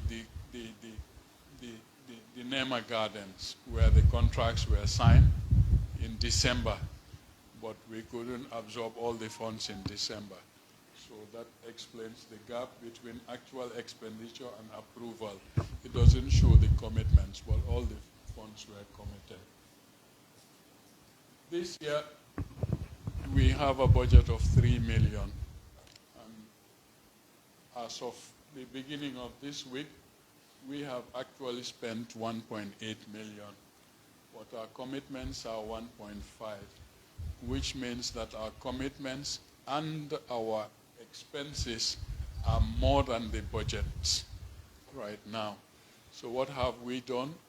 We have done a budget revision, and we have presented it to the National Steering Committee, which has approved it, and we have sent it to IFAD. We are awaiting their approval. In that work plan and budget, we're asking for the funds to be increased from 3 million to 5 million. That's where we are. GLF funds. Last year, we received 4.58 out of the 5 million. So we received 90 or 91% of the allocation. And for that, we are very, very grateful. We were able to spend 3.78 out of that, giving us a balance. And the reason why you have a gap is basically one answer: social security. We don't have enough funds to pay our social security. So we had to appeal to Ministry of Finance last year, and they gave us an additional 3 million, and that is what we used to pay our social security for last year and for this year. That is why you will see that in 2022, our expenses are already 6.7 million. That takes into account the 3 million from last year, which we got from Ministry of Finance. So that is where we are. Let me talk about the Rural Poor Stimulus Facility. This is a COVID-19 relief support package for the agricultural sector funded by IFAD. It's a grant of roughly $590,000, which is separate from Roots. But the reason why Roots is the one implementing it is because they don't want to set up a parallel project with all the additional administrative costs of a parallel project. So they give the funds to Roots to implement. And the development objective is to minimize the impact of COVID-19 on the agricultural sector. The target beneficiaries are more or less the same as those of Roots, and the geographical coverage is the same too. It has 3 or 4 components. Roots has 3 components, but this has 4 components. One talks about supply of inputs. The other, access to markets. And the third is digital information and training. Finally, grant coordination. RPSF is also different from Roots because Roots focuses on rice and vegetables. RPSF goes beyond that. It covers livestock as well. That is small ruminants and poultry. So what have we achieved with RPSF? We were able to implement both phases, phase 1, phase 2, in a timely manner, from planning to execution. In all cases, we were able to fortunately exceed the target number of beneficiaries. And as a result, we contributed to increasing food security and livelihoods. But since it's a COVID relief package, it also goes with COVID sensitization. And we work with the Ministry of Health on that to increase awareness and the utilization of preventative measures. For example, if you go to certain vegetable gardens, they have their hand sanitizers at the gates, and you have to wash your hands, etc., before you go in, and then you have the flyers, etc. And they were also given masks. Specifically, RPSF 1 had a budget of $266,000. This was June 2021. We were given 1 month to plan, procure, distribute, and report. And I have to say, Roots, we are very proud of that one because we had only 1 month to do everything, and we did it. What did we achieve? We were targeting 9,000 beneficiaries. We were able to reach 11,900. We provided cash transfers to 500 households. We trained 30 youths on digital marketing. After training them on digital marketing, we also gave them cash support of 60,000 each. 641 small ruminant schemes, compared to a target of 10, were reached. And the way we did it was to distribute the benefits. Rather than concentrate it on one scheme, we distributed it among several schemes.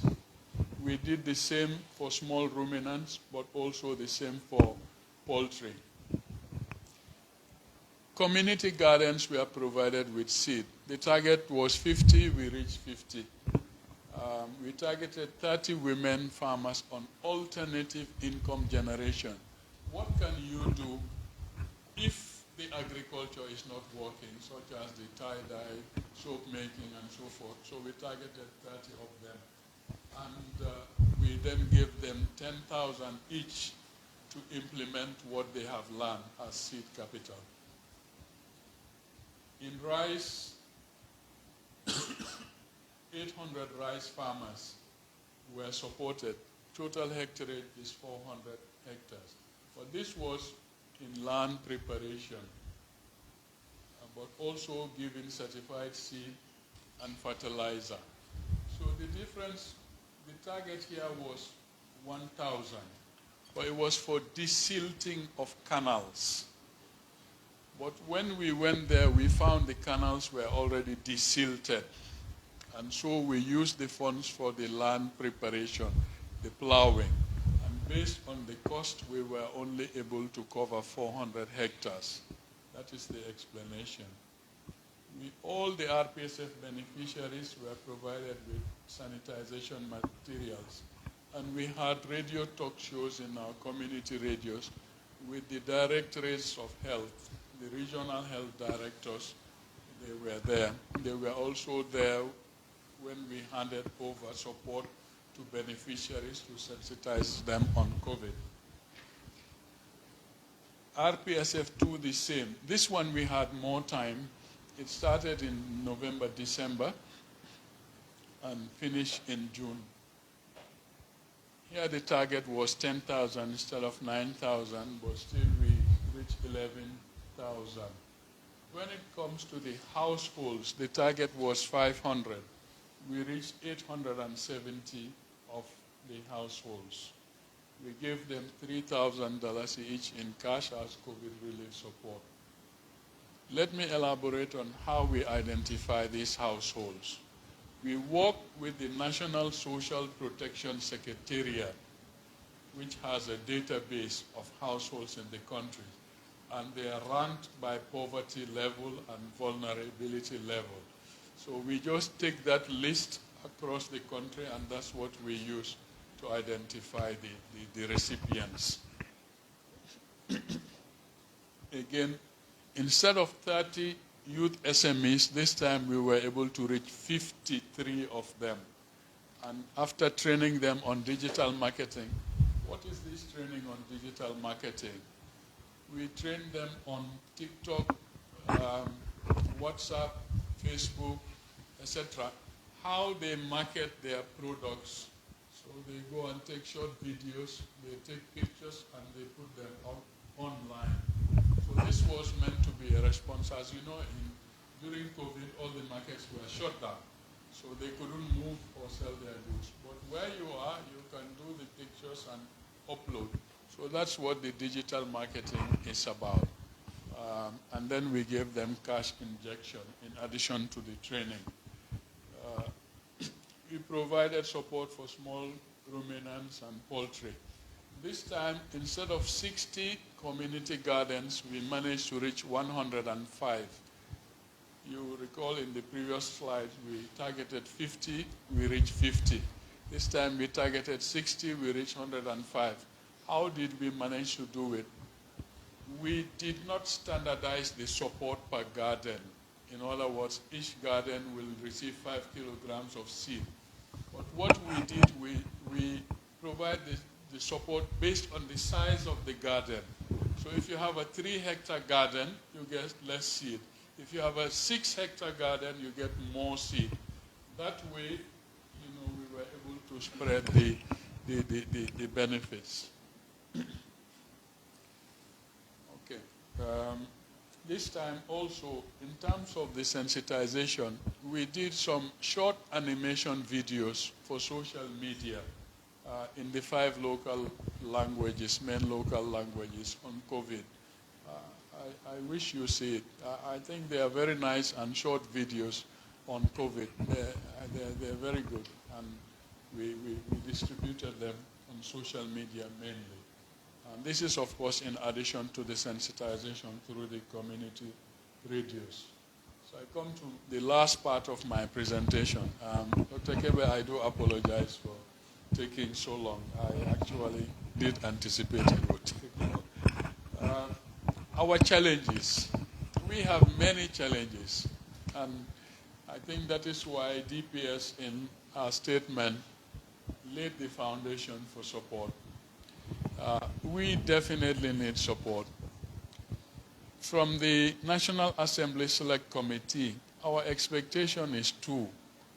One is your oversight responsibility to make sure we are doing the right thing and to make sure we are accountable. And we're very welcoming of that. But the other is also to support us to ensure we meet the project objectives. For example, when it comes to the $5 million, we need much more than that now. So the annual allocation, I think, if possible, should be looked into. But the first category of challenges pertains to delays. When I presented in the beginning, I gave the 9-month gap between approval and first disbursement, and then another 3 months before project is launched and project starts. So that means, in reality, 1 year passed before we actually started implementation. So that is a problem that we have. Sometimes the delays also pertain to the approval processes. Apart from those delays, I would say the single biggest challenge we have is funding. In my presentation, I said last year we presented a budget of 7 million. We got 2 million. This year, our total budget or work plan and budget that we submitted to IFAD for IFAD funding alone was about 11 million. We got 3 million. So at that rate, 2 million last year, 3 million this year, for 6 years, when will we get to 80 million? The other donors are not yet on board. even though I have to say we have made progress with the French Development Agency and the Global Environment Facility. We expect by August or September we'll start receiving funds. But these low budget ceilings, they don't enable us to do much. And we have to constantly cut and revise budgets and reprioritize. That's why I said we have prepared 5 or 6 work plans. But even when we start with the work plan for the year, and IFAD says, no, we only have 2 million, then we have to come back and cut. And this affects our implementing partners. They're constantly complaining. But what can we do? So other donors are not on board yet. So funding is definitely our biggest challenge. Apart from the funding gaps, now there is a creeping danger that would definitely impact on our quantitative targets, and that is rising unit prices. What used to cost $5 now costs $10. What does that mean? If you were able to buy 2 before, you can only buy 1 now. The project is not immune to that. If you look at our unit cost, even for example for the completion of the vegetable gardens, where we budgeted, I believe, $65,000, we are well over $100,000 into it. So what does it mean? If we were able to do 17 gardens, we may only be able to do half with that funding. So funding is definitely a challenge for the project. Yeah, lengthy procurement processes. Initially, whatever we do, every step of the way, we have to go to IFAD for approval. And as I said, every 2 months they are here to review and so forth. So that may be good, but it also has an impact on the pace of implementation. So that is something also which is a challenge. The issue of vehicles. I know this is, in fact, a sensitive subject because there's a general perception that this is what projects do. They buy vehicles, 4-wheel drives, and that's the first thing they take care of. That is partly true, but I think we all need vehicles to go around and implement our activities. Based on the experience of NEMA, IFAD decided to cut the number of vehicles for routes, even though routes is much bigger, has many more staff than NEMA, but has less vehicles than routes. So we definitely have to prioritize and pool and organize when we go out and so forth. And that definitely affects our footprint out there. We have to do vehicle pooling all the time. We have engaged IFAD to increase the number, and they have agreed to 1 or 2 additional. But even that, we will see how far we go. I don't know whether to mention or not to mention, but I'm going to mention. Impounding of our vehicles. We don't even have enough vehicles, yet our vehicles are being impounded. So imagine the effect on that. So DPS, you'll forgive me for that one, but that is the reality. If we need help, that's another area. So office space and accommodation. If you go to our regional offices, unfortunately, we are given some of the most dilapidated office facilities, and even the accommodation is a problem. So that is where the $5 million comes handy. We have used part of it to rehabilitate some offices, example in our office in Yundum and part of our office in Basse. But these need major rehabilitation. So what we do is we just try to make it habitable.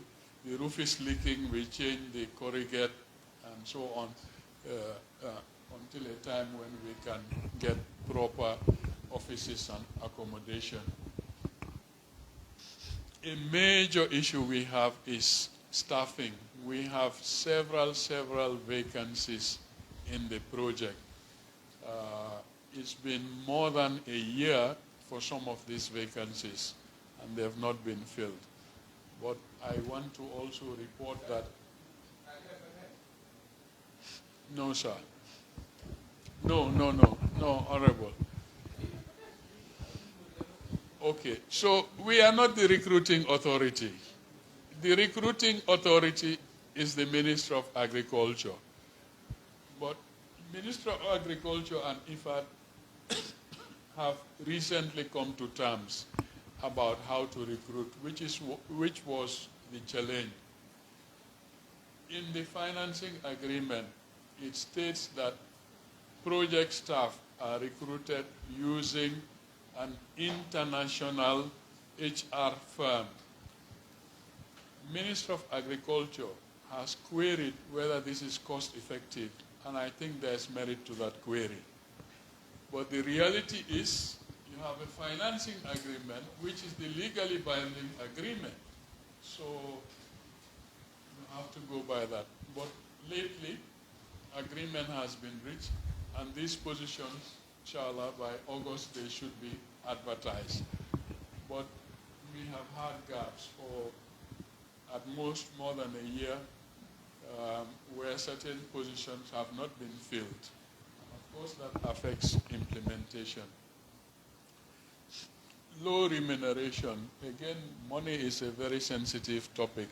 They are paid so much and still they're asking for money. But the reality is, Roots is one of the most poorly, is that correct? We are one of the least paid projects in the country, actually. Even under Minister of Agriculture, some projects are paid better than Roots, even though Roots is far more bigger and involves much more. Partly why we have these vacancies is because of that. Staff keep leaving. When they find an opportunity, they leave.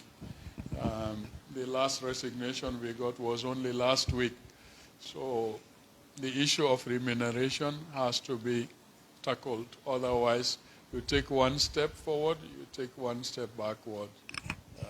That is where we are. Social security. This was not budgeted for. This in-kind contribution, as I mentioned, government is supposed to provide in-kind contribution. The Social Security, of course, is cash. And IFAD insists that government must take care of that. And again, that is where that 5 million comes in handy. But when you look at the accommodation and all the other things we do, it is not enough. And sometimes we run into deficit with our social. In fact, we are negotiating penalty charges from last year. And we are simply saying to Social Security, we don't have money. We are struggling to pay our obligations, and you have now imposed penalty charges for delayed payments. We had to go to Ministry of Finance and beg just to be able to meet up. But for that delay, you are charging us 25%. Where are we going to get this 25%? So we are proposing a meeting with Social Security next week, actually, to once again appeal and see what can be done. But, you know, unfortunately, and I want to conclude with this, instead of our focus, I was complaining to one of our regional coordinators last night. I said, for 1.5 years, let's say my main focus has not been, why is it that rice yields in Tonya Taba are not increasing? That's not been our focus is on these things. We don't have enough vehicles, we're poorly paid. How do we recruit staff? When will we pay our Social Security? When will we get funding from donors? Instead of what we are set out to achieve, our development objective, it is impacting on the project. It is impacting on staff motivation, staff time, and the limited resources we have. So this was a very long presentation. I think I have no choice but to stop here now and to thank you all. Thank you very much.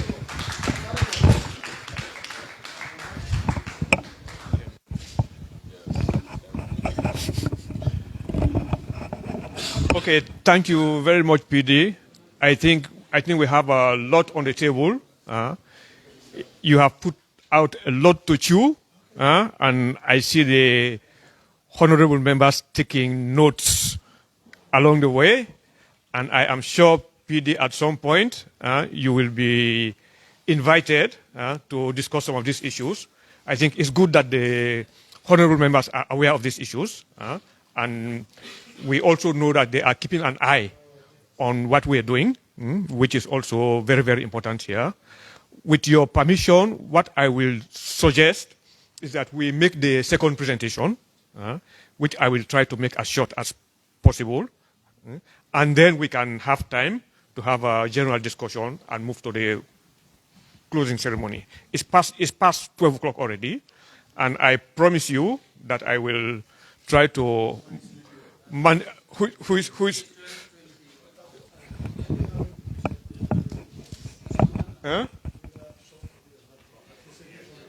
Yes, we can. Actually, we can arrange for that to make sure that you have the presentations. Yes, okay. Okay, thank you very much.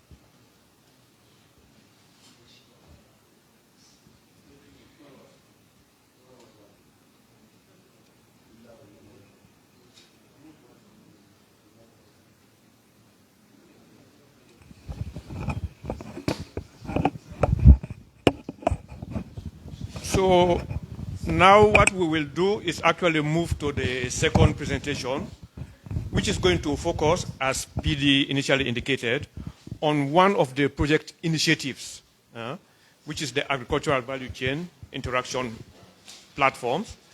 And it goes to the heart of the key challenge that one of the honorable members here indicated, this challenge of marketing. And we will discuss how the project is contributing to assessing this issue and making markets work for smallholder farmers.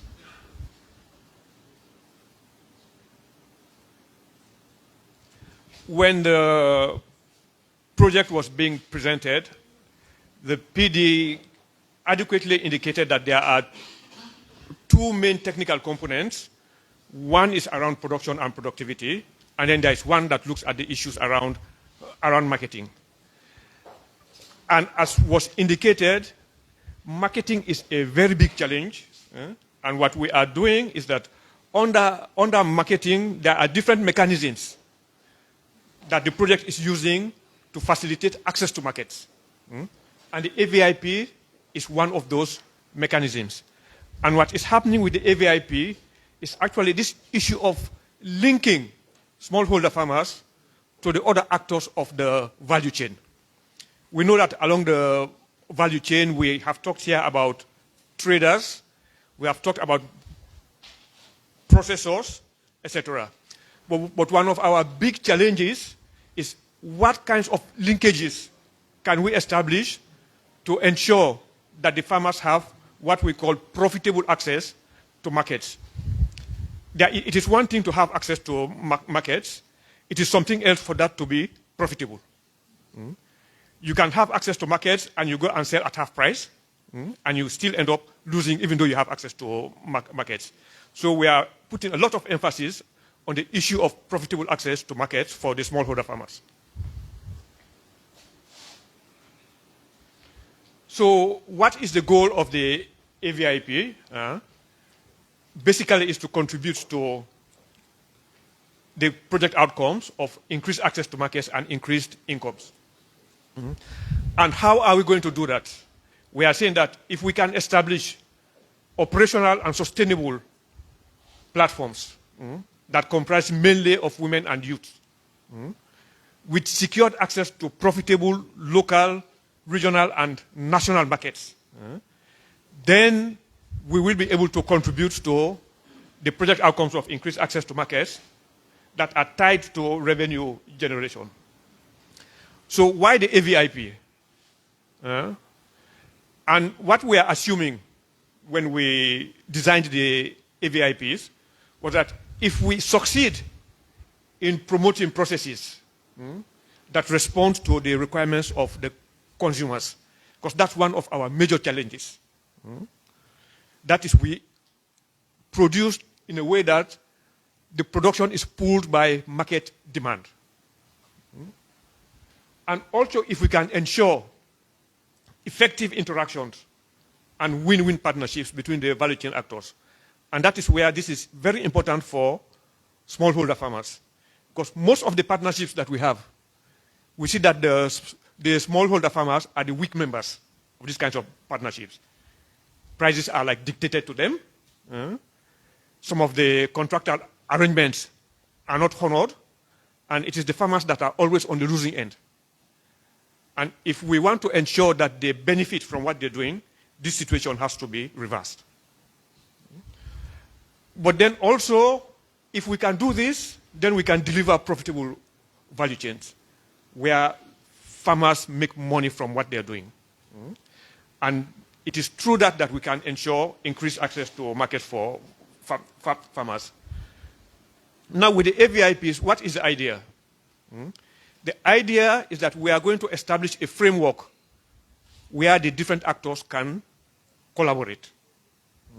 So we don't have a situation, as was mentioned initially, where you wake up at 4 in the morning, you go to the Brikama market, and you see people there from 4 o'clock in the morning until late in the evening. At the end of the day, they go back with half of their produce that they cannot sell. When you cross in the ferry terminal from Barra to Banjul after peppers and things like that have been harvested, you see these farmers with pans on their heads. They come across to Banjul and they spend all day there. And they cannot even sell a pan of sweet pepper or hot pepper. These are the challenges that we have in terms of marketing. It is the same thing when you go to even the main lumos. We have the gender guys. These are professional traders. They know what they are doing. We have the farmers. We are professional farmers. We know how to produce, but when it comes to trading, those people have a very big advantage over us. You come with your produce, they will look at it, they will do this, they will do that, nobody will buy. Until like around 4 p.m., they know you are now ready to go home. And they come and offer you half price. You either take that or you go home with your bags of onion. Those are some of the challenges that we are facing with marketing. And we are saying that if we can have processes where even before you produce, you start negotiating, you start discussing, you start building trust, then you can get out of that situation where you know that you are producing for a particular market. We can even have situations where you are harvesting, and a Jenajai comes to your farm with a pickup to pick up your produce, and you have time to do other things. We cannot have situations where professional farmers, day in, day out, after harvest, instead of taking care of their crops, they are sitting in the market trying to sell. And this is happening this is not rocket science. It is happening in neighboring countries here. You go to Senegal, northern Senegal, when they harvest tomatoes, you see trucks upon trucks, they are standing by the farm. They harvest the way they put on the truck, and they get paid. Why do the farmers in this country have to be the ones to produce? They have to transform. They have to transport to the market. When in fact, it is happening, it is going very well in nearby, and there is nothing that can work in Senegal that should not work here. If we really want to improve. So when you look at the building blocks, we are saying that the project is targeting some products. PD talked about onions. He talked about tomatoes. There are other vegetables also, but then there is rice also. We talked about processes also. Processes in terms of production, in terms of post-harvest processing, value addition, storage, etc. And then one thing we are always keeping in mind is that whatever we talk about, it is about people, their livelihoods. Enabling people to better their lives. It is a key building block for the AVIPs. And the other issue is commercial partnerships. When you have these kinds of platforms where different actors are coming in, everybody is coming in with an interest. If we think that the gender jai is just coming to help the farmer, then we are making a mistake. They are coming to make money. The farmer is not producing just to feed the country. The farmer wants to benefit from their production also. So there is an interest in generating revenue to support the households. Everybody coming into this type of partnership has a commercial interest. That is the one common factor. We should not assume that the farmer does not have an interest in generating revenue. The gender jai also generates revenue. What is key is that everybody will add value. If you add value, then you can generate revenue. But the problem that we have is where we have a lot of actors that are not adding value, but then they are extracting revenue. And that is where the farmers are the ones who are suffering the most. When you have too many actors who are not really adding value to the process, but just extracting, then you have what they call inefficiencies in the market. And we believe that if we can address all of these issues by creating the platform where these actors can work together, can negotiate, can sign contracts, can dialogue, then the smallholder farmers will have better access to markets. That is the whole rationale for the AVIPs. PD indicated that the project is beginning to address some of those issues, but then these are like stopgap. We want to get to the point where the project does not have to do this for the farmers. We don't want the project in the long term to be the ones to go and negotiate markets for the farmers. We want to capacitize farmers to be able to negotiate for themselves, develop their capacities so that they can actually do that by themselves. And that is what we are targeting to do through the AVIPs. But until we get to that point, what the project is doing is to ensure that what is being produced, we don't have half of the tomatoes, half of the onions that the farmers are producing rotting somewhere. So whilst these initiatives are ongoing, the project is coming in to actually provide the necessary support for adequate access to markets.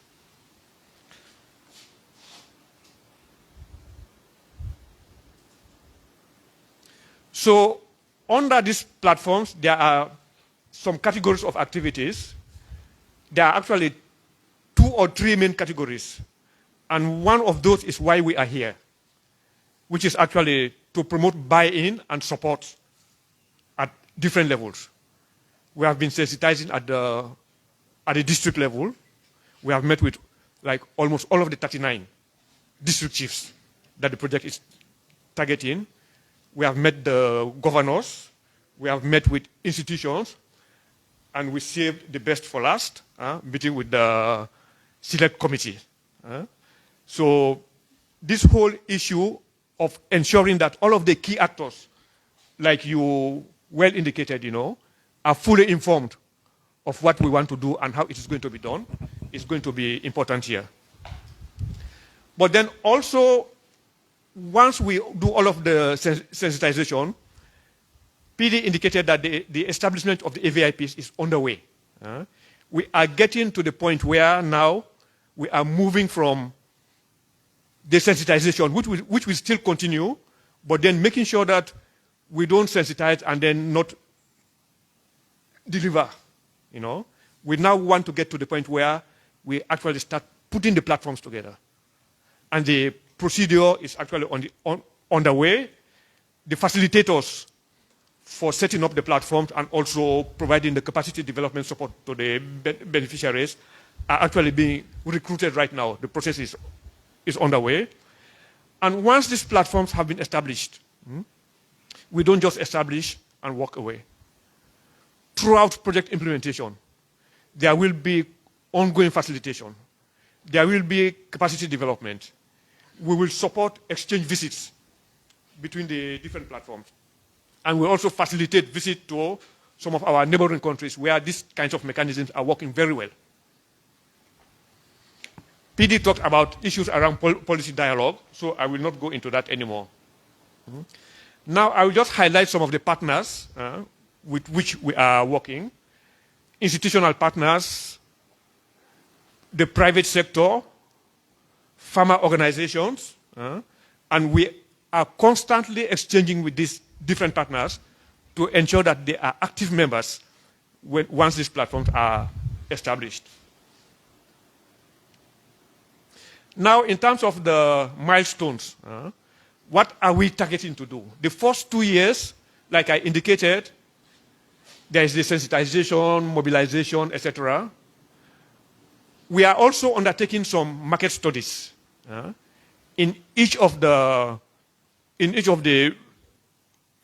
regions. Like in West Coast region, we are doing a detailed study of the Brikama market. So yes, to understand the challenges, how the market is organized, and some of the issues that you just brought up, and also identifying the actors. And we are doing a lot of visibility events. We have organized caravans to each of these markets, the Farafenni Lumo, the Brikama local market, the Brikama Ba Lumo, the Wasu Lumo, the Basse market, etc. Bureng market, exactly. So you can tell that some of the National Assembly members are really following what is going on. So it is not very smart of us to assume that they don't know what is going on. He's even correcting me when I missed one of the markets that we are covering. Thank you very much for that. And between now and next year, we are going to establish 12 platforms. But the platforms will operate around the markets, around the main market where these farmers are actually selling their products. And as I indicated earlier, our honorable member here made mention of several challenges of what he called failed projects, and it goes to the question of sustainability. We want to make sure that whatever is done is going to be sustainable over time.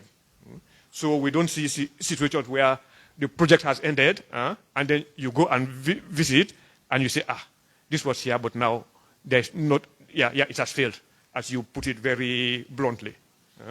So there are mechanisms, there's going to be a project exit strategy to ensure that this situation does not have to continue year in, year out, every project that goes. 2 years later, we say it failed.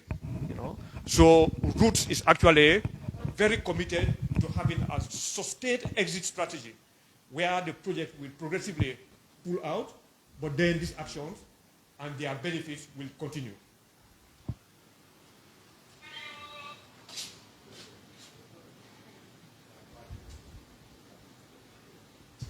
So I just put this one here to indicate what our vision is. For me, the vision is that our farmers, we have to stop calling our farmers poor farmers, poor farmers. I think for me, the long run objective is to have our farmers as VIPs, like we see on the top over there. It is a long road. This is where we are. Limited access to market, low incomes. Over the next 5 years, 6 years, there will be several actions.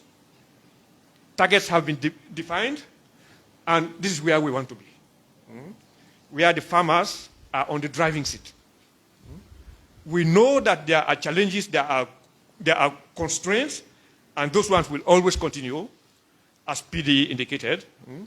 But then there are also opportunities and potentials that we are going to continue to exploit at the institutional level, at the technical level, and at the level of legislation.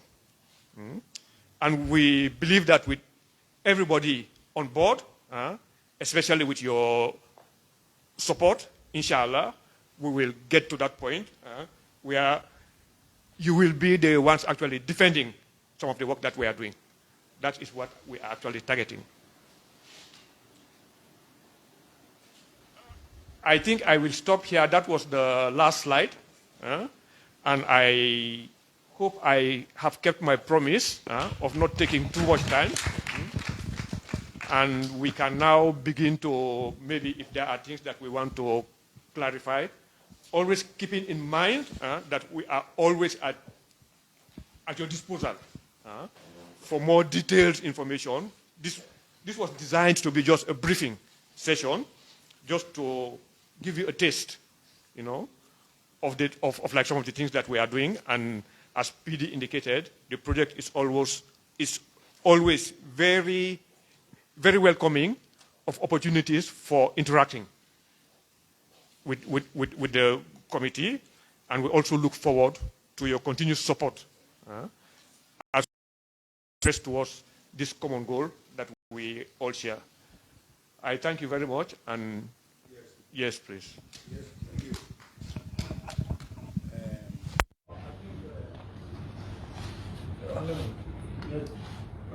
Before you start asking, that is very good, and you further elaborate, especially the issue of the Yenenya, that is the middleman, and they are a problem. So I am a little bit worried about this here, because the private sector that need to be seriously involved in buying of these products.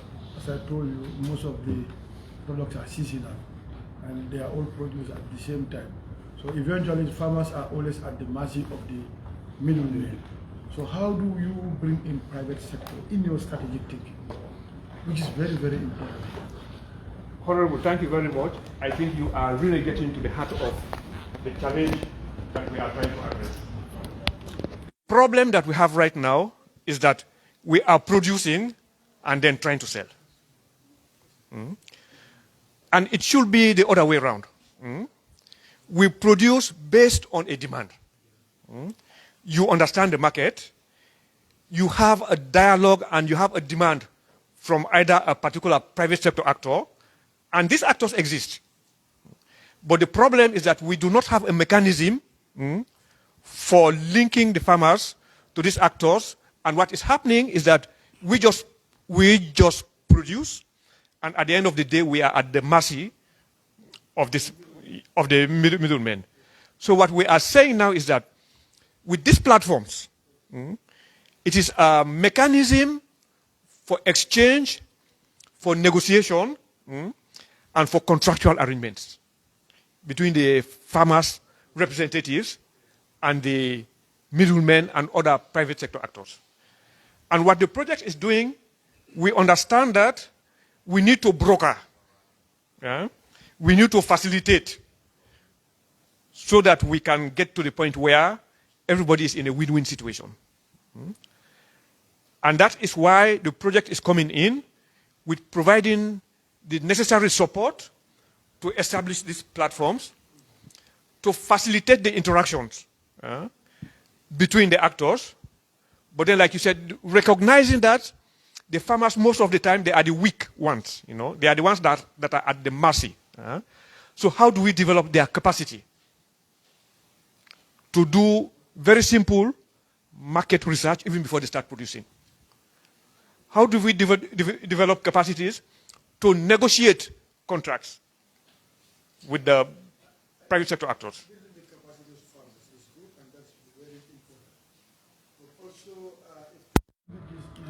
Taking an inventory of probably the produce that the market is really looking for. Now it's instead of producing whatever you want, but you have to look at the marketability component. So if you can take inventory of all these things, so that they can be linked, that is very important. In as much as you build their capacities, then you have to also look at the market aspect. How many people are engaged in buying these things? So the quality aspect also, in order to improve, and thereby you can engage the farmers to work on the quality. Because every the platform you're talking about should create that getting their supply from outside countries when we can do it here. So that linkage can also be there. What do they want? And the farmers will produce directly to them. Exactly. Where there could be a mobility. So the platform is an excellent idea. What does the market really want? And that is why we are doing all of these market studies. What we call this end market analysis. To see what really the market is actually demanding. And we avoid the situation where we produce what the market does not really demand. And at the end of the day, we are the losers. Oh. Okay, let's come.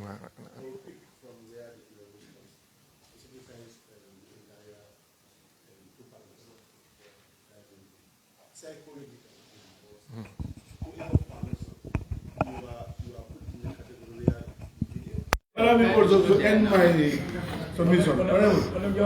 Thank you. You have asked enough. Enough. You have asked enough. Let's give the Thank you very much, Chair, and thank you very much, Director and my able presenter. Your presentation are very wonderful and exceptional.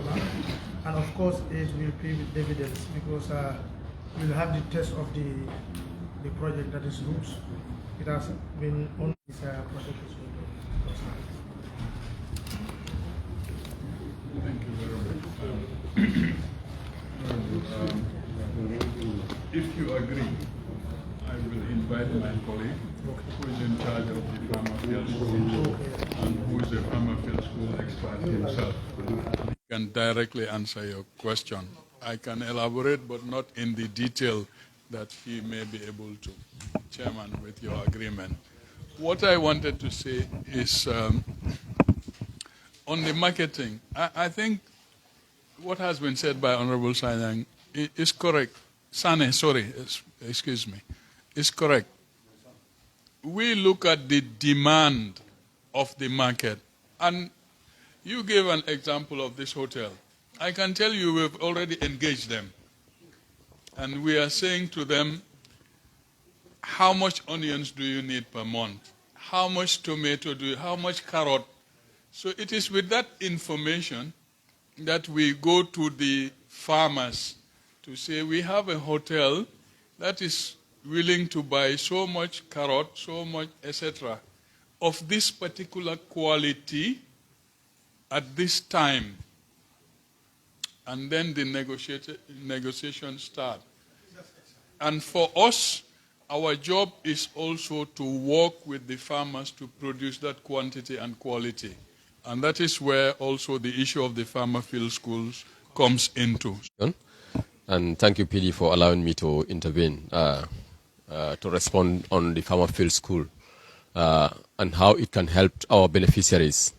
For some of us who knows farmer field school, it is an extension approach that is used where farmers themselves, learn about what they are doing and try to improve on their production and productivity.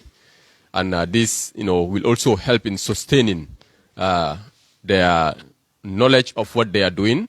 And, this will also help, to make sure that where there are gaps in the extension system, for example, we know that the agricultural, in our sector, the extension farmer ratio is very, very minimal. So the project is also using the farmer field school approach as a mechanism to help our beneficiaries so that they themselves can be able to learn by themselves, learn by doing, will be able to learn how the quality of that onion should be, and they will be able to produce according to that.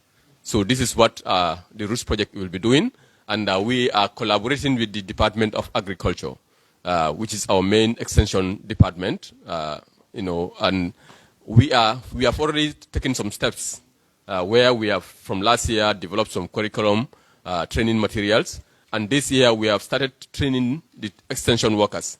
The capacity of the extension workers across the country is being developed.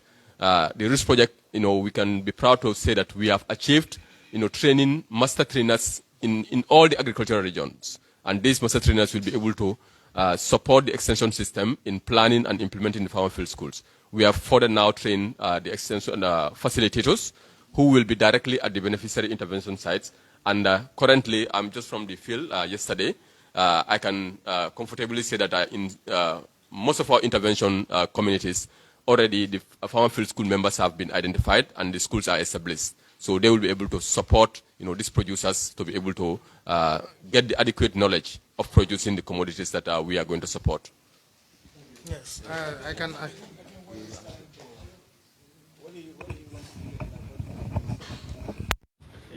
How are they linked? From our end as a project, ours is more of a support role. But we know that the main extension institution, that's why I mentioned the Department of Agriculture, they are the main extension institution, in terms of crop production.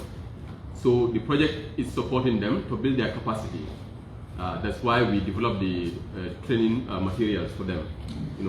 That's why we have also helped in building the capacity of their staff. That is at the level of master trainers and at the level of facilitators. So now these facilitators will now be responsible of running the schools at each intervention community. So every roots intervention community is going to have a farmer field school, which will be composed of the beneficiaries themselves.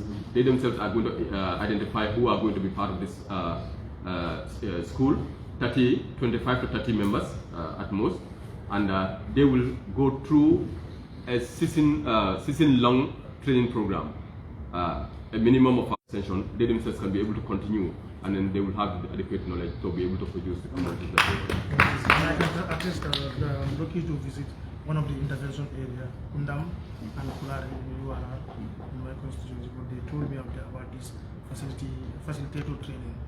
So, and they even told, give me the contact person of that guy who has been sent for training to come back and train the other farmers. Yeah. Okay. Thank you, Chair, for coming in.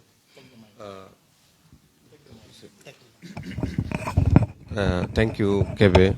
In your presentation, I am very much delighted about this AVIP initiative, because it look like it is supposed to be producers and the customers, linking the producers and the customers. In short, taking away what we call the middleman. I'm not saying you are now coming to play the middleman, but you have an objective linking the to train. Who are you training? The farmers? Who are you training? The middlemen? And in such, since the middlemen are the chain, where will be their stand? Where will be their stand after introducing the AVIP? Because the middleman also is where, though we are not into their ideas of costing products to high cost, to route, to help on the infrastructure wing of it. Are we to build other markets? Looking at the Brikama market, all Foni, from Foni,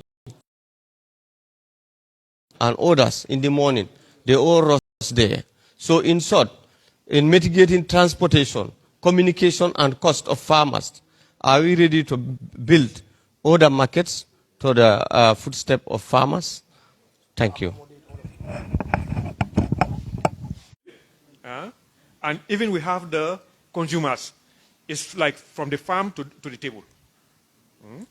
There are different categories of actors. And what is important is that each actor has the capacity to participate fully along the chain. Because it is like it is like a bicycle chain based on their needs. So there will be a capacity development assessment. Support do they need in terms of capacity from the sector, then the market starts to perform poorly. But if everybody is adding value, the farmer is adding value, and the farmer is reaping benefits based on the value that they've added. The traders are doing the same. At least 2 questions, then we wrap up. Yes, because we are time constant, definitely. Yes, so. Okay, thank you, Director. I think this engagement is extremely important. And it's good for us about the status of all these projects. My very important question was that what we received, the type of condition in which roots in. So if you are outside roots, the picture you get, this is a bigger project and they are excellent here and there, but they are confronted with a lot of issues that are very serious here. And I think the engagement with us is for us to search for our intervention here. What would have been our intervention? Because like if you look at it, you are tight in a lot of areas, particularly the late disbursement. These are problems. How can we intervene in that dimension? And the other aspect, the issue of the funding gap. And even whereas it will even take the National Assembly to go and see how this, to make a benchmarking in other areas, to see how can we best support these things. I think these are very important areas. If you can pinpoint exactly what is going to be our intervention, this is what I'm saying. The budget line will come very soon. By November, we'll start that one. But remember the amount of funding gap. And the other issue, these people will never be involved in the budget bilateral. The ministry will put the ceiling where the finance ministry will put the ceiling, the agriculture ministry will go on a bilateral, and they'll knock them down. So even some of the subvented institutions suffer seriously. And that's why we need to be in the every bit of the bilateral so as to factor all these things that will impact positively. So, but not only that, currently, this is an agreement that has been ratified by the parliament. So when they have this type of problem, how can we intervene? So this is my Any more question? One more question? No. Thank you very much, Honorable Sane. To answer your question directly, how the Assembly can support, it is to engage the parent ministries of this project. That is the Minister of Finance and the Minister of Agriculture, because they are responsible for the resource mobilization. To say, when we got this briefing, we know what the situation is now. And then, based on that, what steps are the ministries taking to ensure that the funding gap is filled? And, if possible, timelines, because a project is time-bound, so it cannot be open-ended. We are trying, whilst time is going. That is the first intervention that I would humbly recommend. The second has been touched on by the chair and by yourself, which is the allocation. I think it needs to be increased substantively so that we can attend to some of our logistical and statutory requirements. Thank you.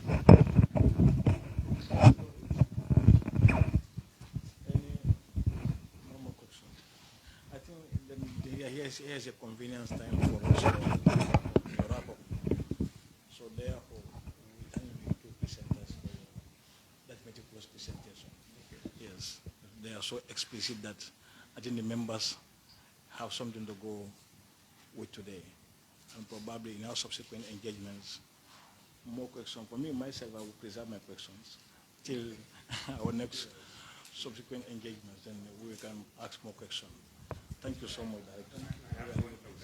Yes, I think as the program guide goes, Mr. Kebe, you can just Okay, thank you very much. And I think my task is almost approaching its end. We are now approaching the closing, and as the chair indicated, we are more than 1 hour over time, and we all know that, time is money, especially when people like you have to sacrifice your weekend to be here with us. What I will do now is just move straight to the closing ceremony.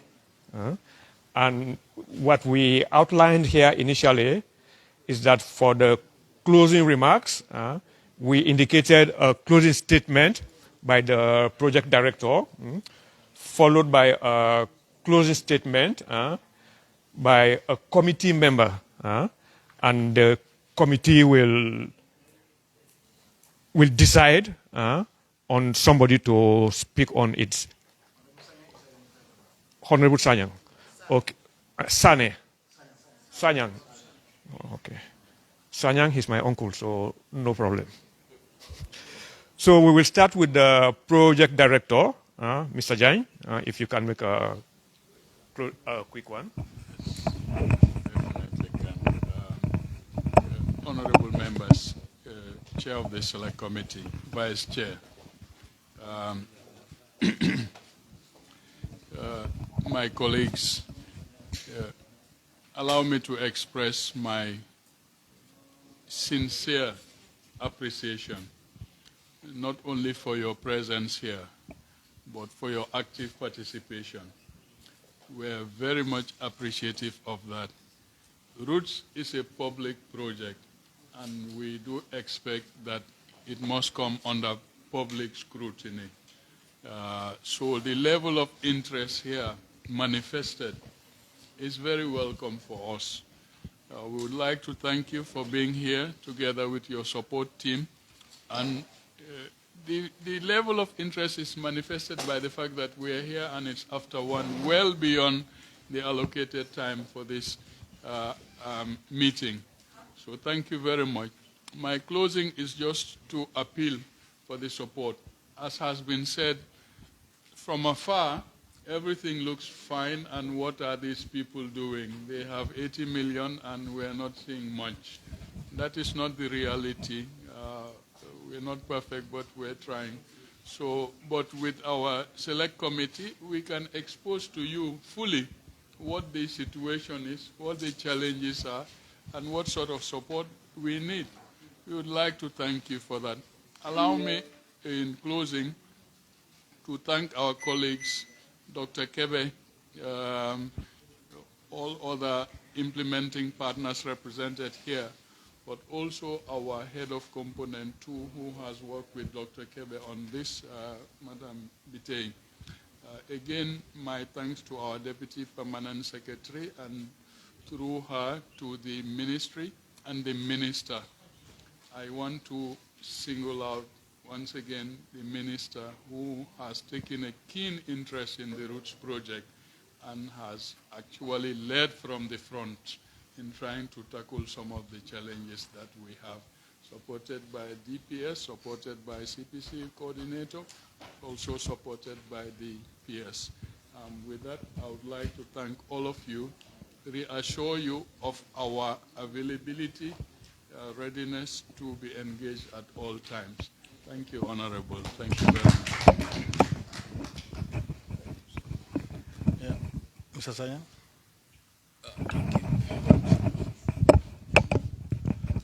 Thank you very much, Honorable Chair. I'm giving the closing remark on behalf of the committee. First of all, I will thank the Honorable Chair, members and staff of the National Assembly who came here today, even though it was drizzling in the morning. And probably this is what has halted quite a lot of us did not come, but actually those who came. Through the Chair, I'm telling all of you thank you. Also the Deputy Permanent Secretary, Ministry of Agriculture, the committee is also telling you thank you very much for coming, and also those from the Ministry of Agriculture. I do not also forget the CPCU staff. We are also appreciative for coming. The project director of WAP and the project director of Roots and your staff also for coming. The media also, we don't forget you. Thank you very much. I know IFAD projects are very intense projects. They monitor their projects very, very well, because myself, 2015, I was hired as a consultant, civil work expert, that we go over, I think, all the agricultural districts of this country. The following year also, I traveled to Guinea-Bissau for the same mission. Okay, agriculture your project roots is about how do we increase agricultural productivity and food security in the country. Well, the committee is going to pay attention to the objective of the project, year in and out until the project elapses. But one thing I can assure you, you are going to get the support of this committee.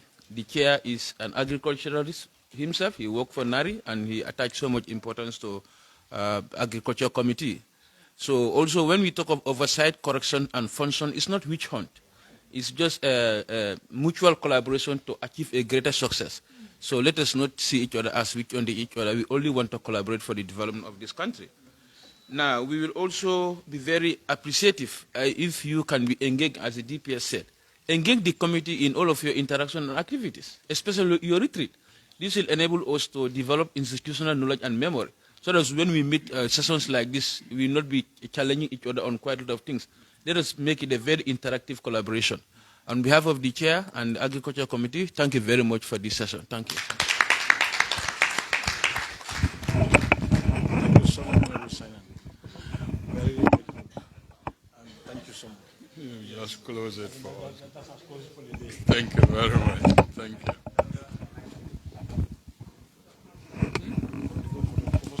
Okay, yes, we'll have a group photo, please, before we leave. Thank you very much.